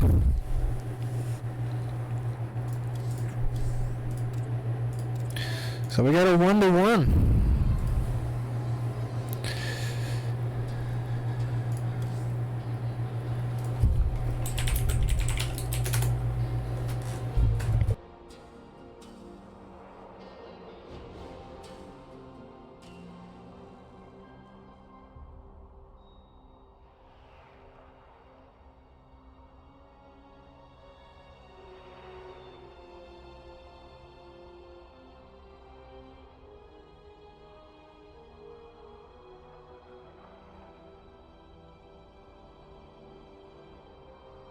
I think we're going to be watching a freaking awesome final, guys.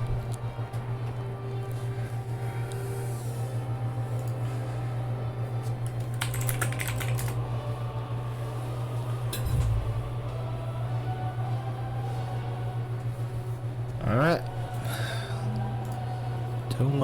What is it? Tokakamak. I don't know how you say that shit.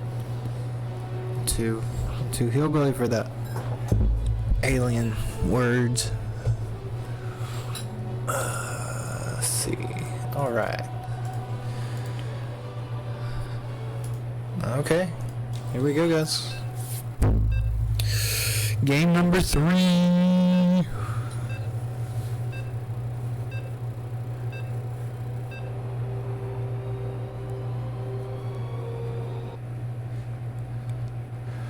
That last match has actually got me speechless right now. I'm just like, holy cow, that was a good one.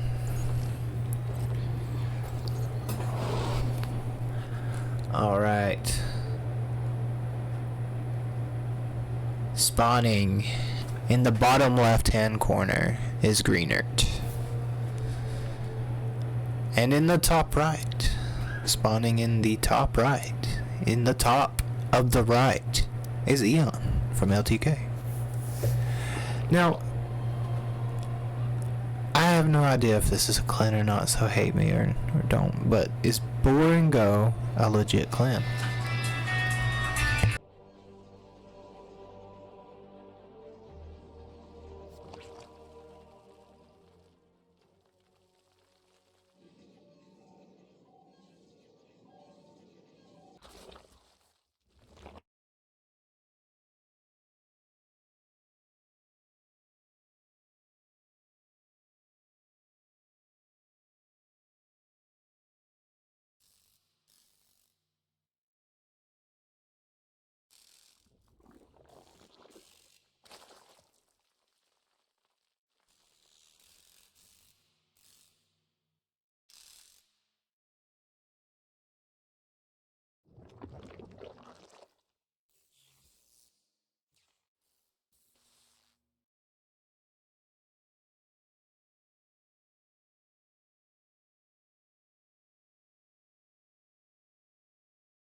Alright. So it looks like we're mostly just kind of figuring each other out right now. Just kind of scouting around. We got some Zerglings coming out on the map.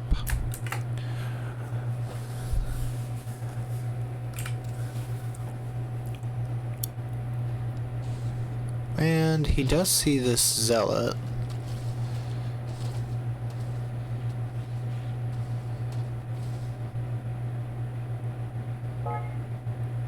Let's see. Now, this zealot's probably not gonna do a whole lot. It's just probably mostly there just to be annoying. I could be wrong.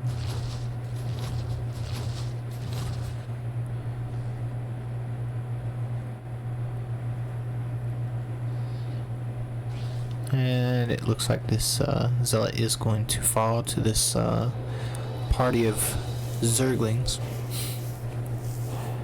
Now, if you're Eon, I've said this all night, if you're the other guy that's been playing, and then you do a response, what do you do? I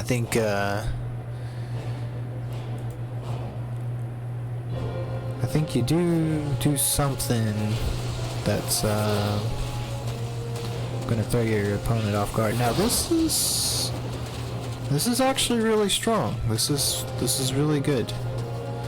Now if he can break in, there is another sentry.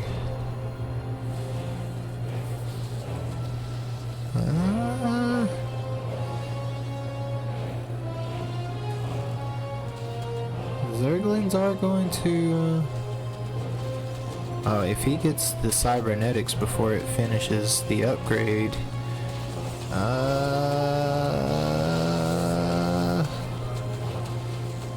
he's not going to get it. Oh, and then we do have a Nidus, ladies and gentlemen.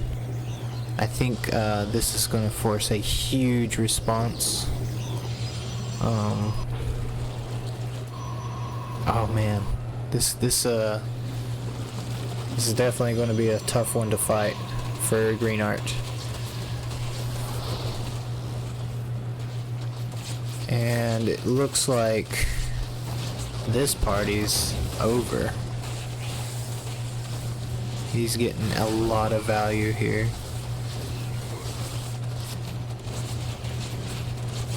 A whole lot of value.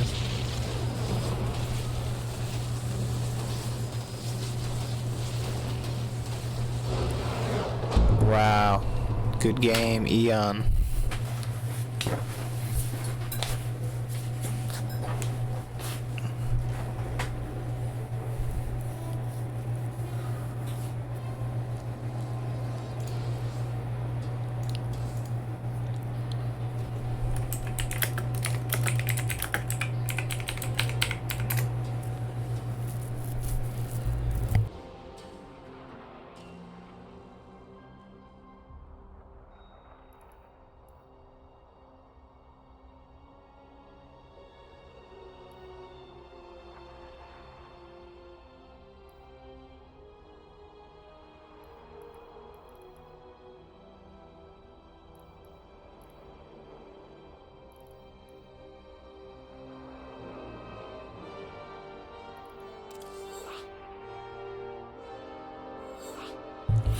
Hey, appreciate the raid, Patches. Yeah, we're getting a pretty good final turnout here. We are witnessing Eon top 40 ranked GM player versus Greenert, which is, I believe, a top 90 as well. Right now we're in the finals for the Grandmaster Master League Cup that I'm hosting for the evening. This is game, let's see, game 4, actually. And, or is it game 3? I don't know. We'll figure that out later. But it's we're just chilling, casting some Grandmaster games in this little tournament we're doing. And right here in the bottom right hand corner, we have Green Art. playing as Protoss, and he is playing some pretty strong Protoss. And up here in the top left-hand corner, we have Eon from LTK. Now, we just witnessed a crazy attack last game from Eon. He did this like lean attack into the natural, and he said, hold up, you're gonna build all your defenses here, I'm gonna Nidus into your base. And that's what he did, which it was pretty cool attack. It was very decisive match. Now the match before that was crazy.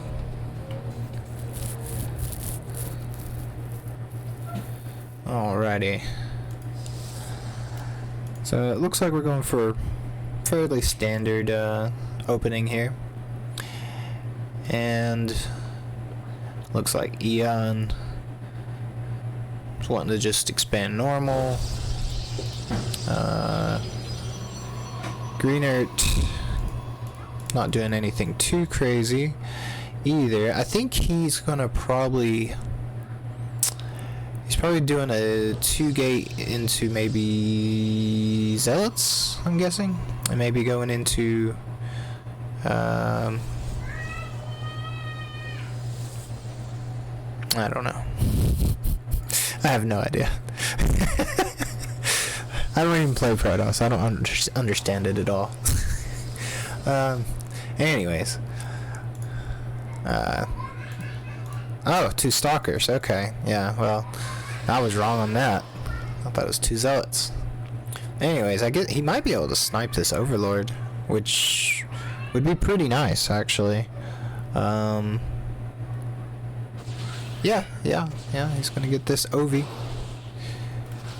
Which is going to hurt his supply. Not really. Okay, maybe it is. I was wrong there too. Yeah, that sucks if you're Zerg. I mean, that's a really tricky play. I think this is actually a really strong attack from Protoss, I believe,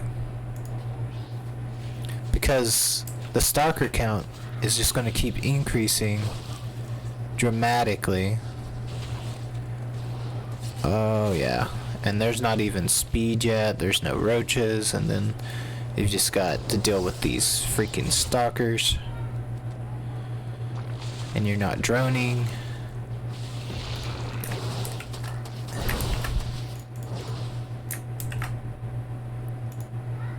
So Protoss getting some good engagements here.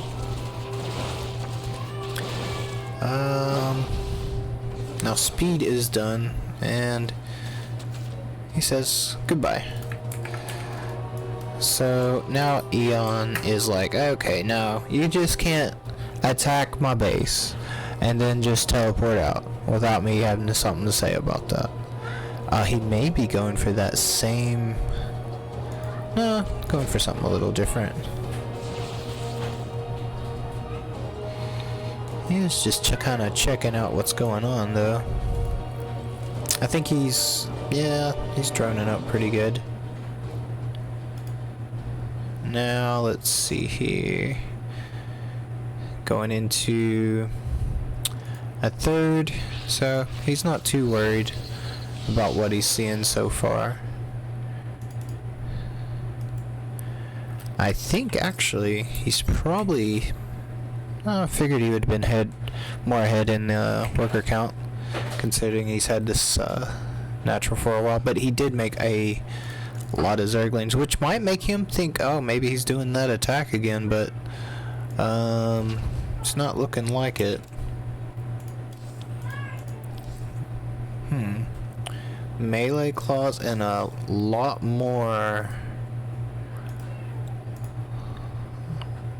Zerglings, so he's still looking to be fairly aggressive here, which is interesting. Now we do get a full scout with these hallucinated phoenixes, and Protoss is kind of stuck in a way because he can't really move out. because he knows there's a lot of Zerglings, but he's got to. And this could be a trap that Eon has played pretty good. Okay, so these Zerglings gonna go ahead and get attacked by a crap ton of Zerglings. Now will Eon go into the attack mode here on that third base? I think that's what he's checking here. I think I don't think he knows. Does he know?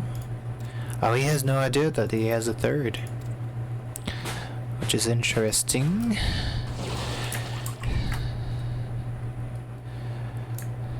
And it looks like we're gonna have a nice little Ling attack here again. And there is Blink now.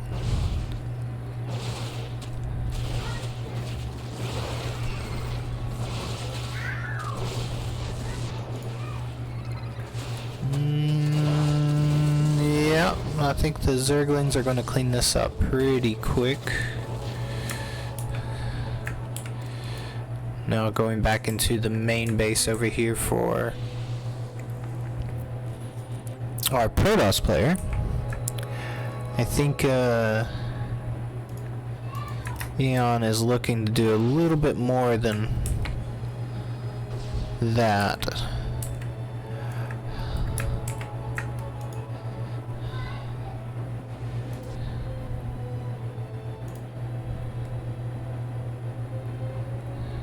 Now we are seeing Mutilisks on the way, which could be very problematic for Greenert as those come in.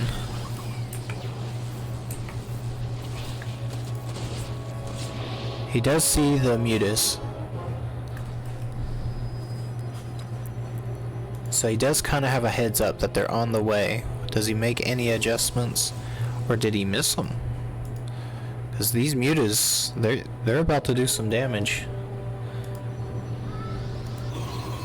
I'm not seeing any defenses set up here. It looks like the Mutilisks are going to come into the main, and they're going to do some damage here. And meanwhile, on the other side, we have the Zerglings and Protoss units fighting. Mutas still finding their way, making more damage. And this Protoss army is going to come into the third base of the Zerg player. Eon forced to move his drones. A nice little force field there, and it got quite a few of those drones. Now, meanwhile, the Mutilisks still finding a lot of damage in this natural base of Greenert. And now, it looks like the Protoss army is getting ready for its main attack, and here we go into the main base of Eon here. Here comes this Zerg swarm, and it looks like he's going to recall out as he is able to. The problem with that, more Mutilisks. The Mutas are not done yet. They're going to keep on fighting. And this Ling army has moved on as well. Looks like the Zerglings are about to do a little bit of damage here. It's going to be a little of a dance, I believe, as Eon, he's deciding. I think he's going to try to do a little damage with these Mutas as the Stalkers blink. Now the Zerglings move in to do quite a bit of damage to these Stalkers, but it looks like for the time being our Protoss player is still losing quite a few workers. The worker count is pretty low for the Protoss, and Zerg is rebuilding his third and fourth base. The Mutas are still not done though, looking like they're going to move in, not finding much to fight, as they've already killed pretty much all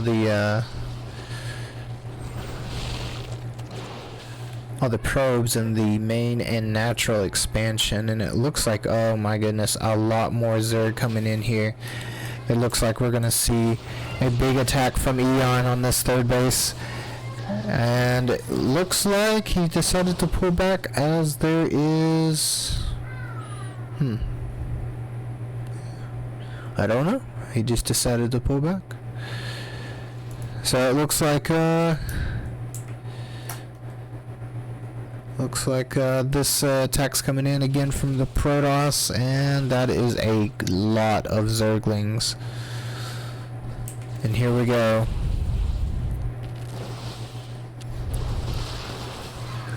Here we go, and then meanwhile in the other side of the map, the Mutalisks are doing plenty of economic damage to this Protoss player right now. And it looks like he's going to finally bring in the Zerglings to the fight. And it looks like this is going to be it for this one. Eon taking it.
Alright, ladies and gentlemen, this could possibly be the last match, or it might not. We're going to have to see what Greenart has to say about it in this next game. This is game point for Eon. So, what do you guys think? Is Eon going to take the game here, or is Greenart going to pull it back? What do you guys think? Say something.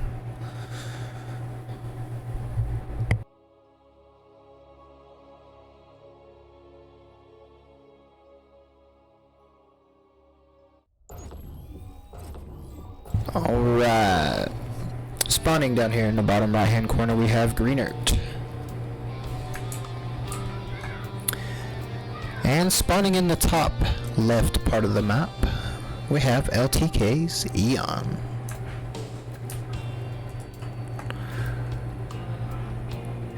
And I think if you're Greenart, you gotta pull out something. You gotta pull out some DTs, baby. You know what I'm saying? I think you gotta do that. Pull out the tricks, cause you're playing against Eon, top 40. But he is playing phenomenal. Greenart really is. He's been playing very strong so far. And Eon just pulling ahead, just, you know, scrappy fights, dude. Very scrappy fights. But they win. You know, it's just one little scrappy fight, another little scrappy fight till you know, you've got a large lead. Is basically like how Eon, from my perspective, plays. Which is really interesting, you know. Taking the small victories and not immediately engaging. I noticed he pulls back from a lot of his fights just so he can get more army or do more economic damage as he was doing with those mutas. Really, really brilliant play.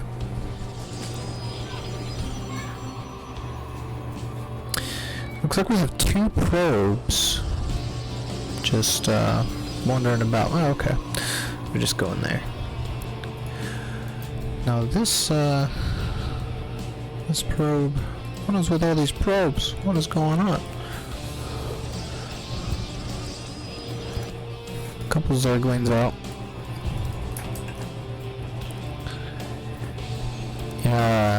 Everyone that has been watching, I really appreciate y'all. This has been fun. I think I might do another one of these little tournaments. We'll be a little bit more organized in the future, though. We're gonna see if this is the final match or not.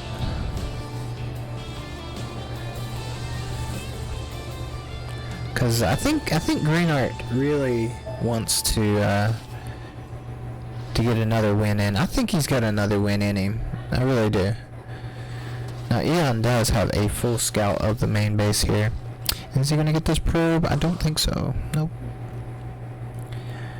Nope. It looks like he's going for a little bit of a different style this time. I know he opened 2-gate last time, and this time he's going to open with again a 2-gate, but a Stargate with it as well.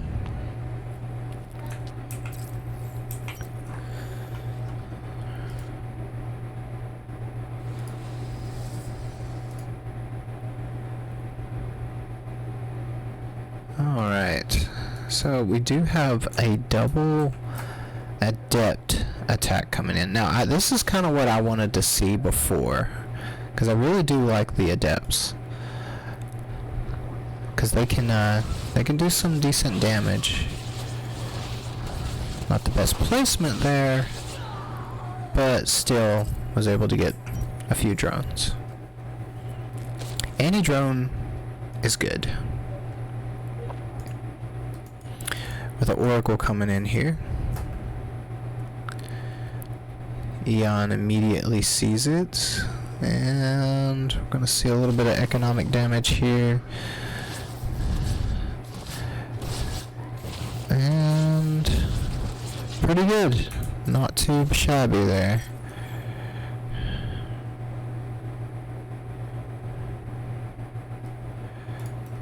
Meanwhile, we have some Zerglings over here, just kind of scouting, checking out what's going on.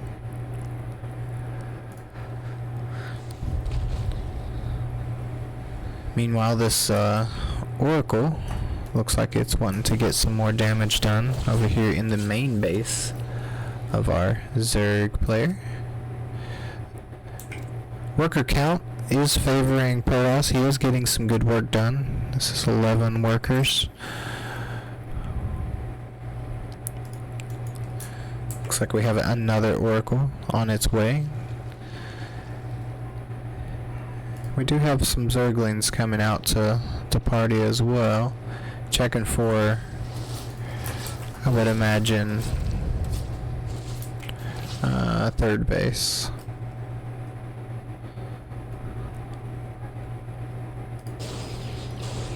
We do have a Phoenix out, clearing up some of these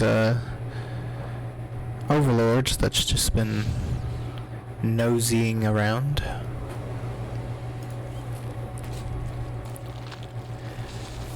And let's see here.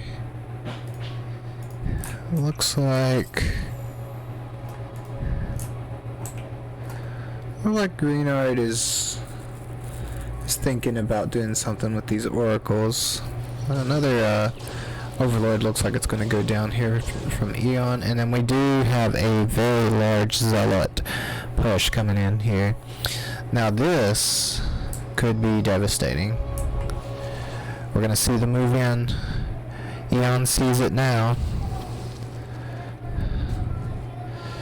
And it's looking like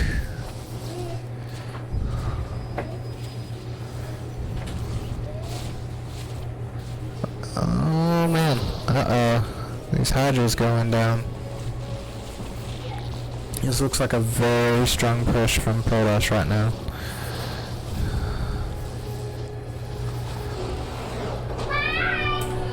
And good game, good game. Looks like we've got a 3v2 on this.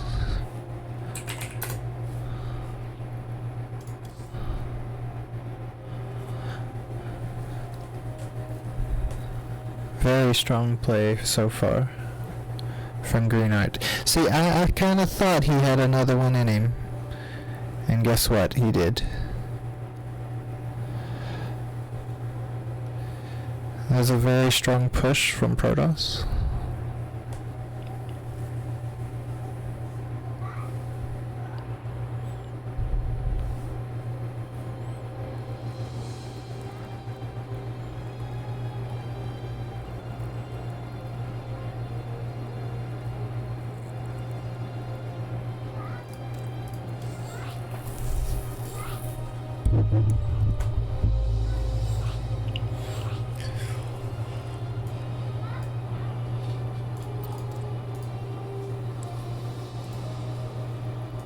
Alright.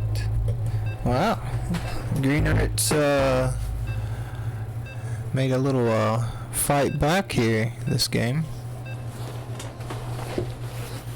That was a very strong opening he did. And I think Eon felt that one. That one stung a little bit. So he was just now getting his army going, and then next thing you know, 800 zealots walking into your natural. But that's how it goes. Spawning down here in the bottom right hand corner, we have no one other than Greenart. And in the top left hand corner, we have LTK's Eon. Now, the cool thing about Eon is he's really freaking good. And the cool thing about Greenart is he's really freaking good too. So when you get two players that are really freaking good, you get some awesome matches. And that's what we got right now. And so far this just looks like a standard opening. Overlord is just flying by this flaming spike thing. Wonder if that's what the aliens use to probe people with. With the probe going into the main here just to scout a little bit. Nothing much going on. Standard stuff. And it's pretty standard from Greenart. I think last game, if you're Eon, you think about the aggressive attack, and then now you're like, maybe I should do my own aggressive attack. But these guys, these GMs, man, they have a mind of their own on how they think about it. It's very interesting to watch. A lot of it's macro, a lot of it's trickery, and a big part of it's scouting. Honestly, if you don't scout what your enemy is doing, then you are in trouble. Just a good example was the last match.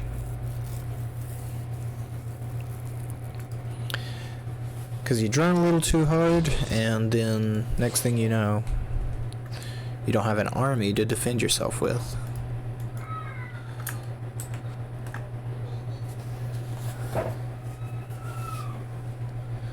Got this adept moving along, kind of seeing what's up.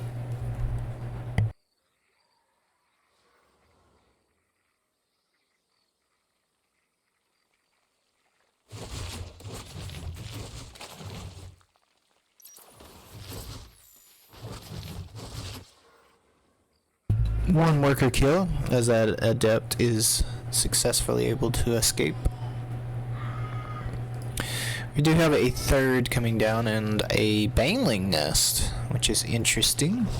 It's a little different. I don't think we've seen a baneling nest Now is Eon looking to do a Bane bust?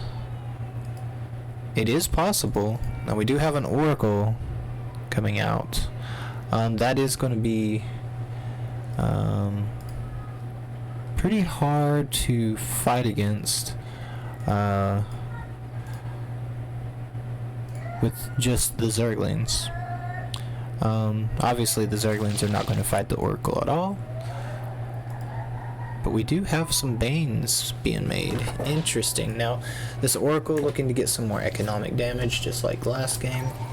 Hey, I had a nice little damage there. And Oracle getting good damage in, but fails to see that this Bane bust is on its way. And it looks like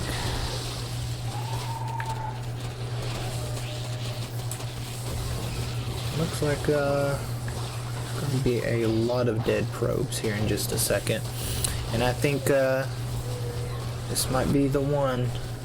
Well, the Oracles are coming in pretty good here. Lots of workers dead though.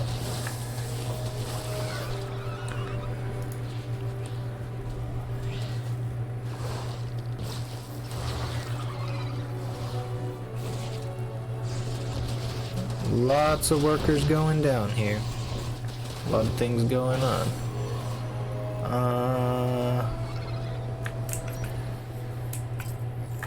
That is a lot of dead workers. Meanwhile, still got Zerglings knocking at your front door. Zerglings coming back to do some more damage to these probes. It looks like Zerg is just funneling in, taking down a gateway. A third base goes down for Protoss. Very interesting. We are still seeing more Zerglings being made, and boom, big shot into the in the main base of Green Arch. 33 workers killed so far, and this attack is not over as more Zerglings are swarming across the map. Looking to do some economic damage to this third base now. Looking to see where he can get in. Oracle's patrolling, as they don't really have a choice. But it looks like Zerg's going to be droning up a little bit here. Orca count is pretty significant at this point.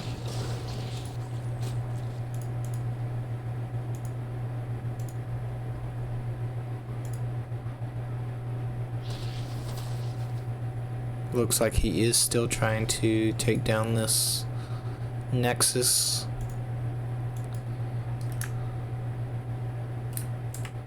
And a drone coming to fight.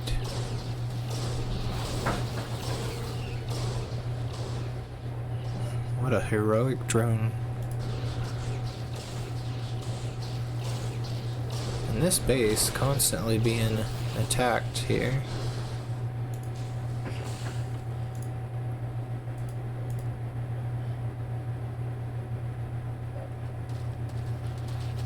Getting weaker and weaker. Now the probe count is coming back up pretty strong.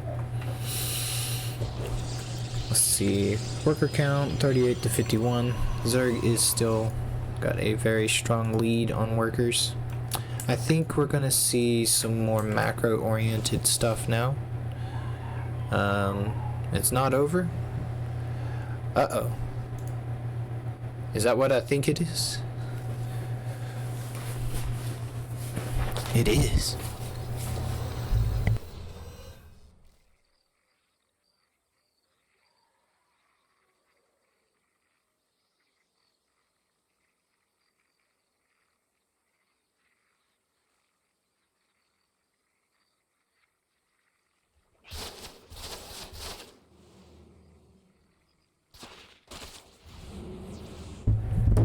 they did get cleaned up fairly quickly. It's kind of anticlimactic. But we do have a massive attack coming from Eon, and this could seal the deal, ladies and gentlemen. If this third falls, I believe Eon's going to take this one and be our champion of our first ever MasterX Cup Series. And here comes the Oracles, and they are doing massive damage there, and that's going to be it, folks. GG. Eon is our GM Master Champion for this event. Want to say thank you guys for watching. Thank you for tuning in. Thank you for playing. You guys have been awesome. I hope you enjoyed the matches. Next time I'm going to try to make it a little bit more organized, so that, you know, more people participate. I will say, my first ever cast, it was a pretty long one. Let's see, what are we going on here? How many hours we've been going? 5 hours. Alright, guys. Well, thank you guys for watching. Follow me, you know, if you like the content. I stream once in a while. And, you know, this was my first tournament I got to host. You know, and I'm so happy with the people that's joined in today. You guys, hold on here. Hold on here. We gotta talk face to face. You guys rock. I guess, you know, we'll find someone else to give the views to. Let's see here.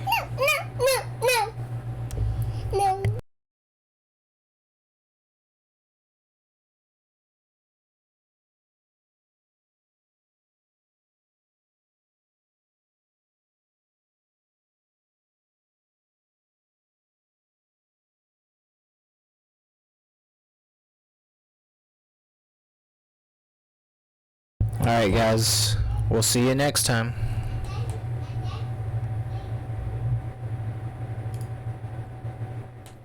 Seems not.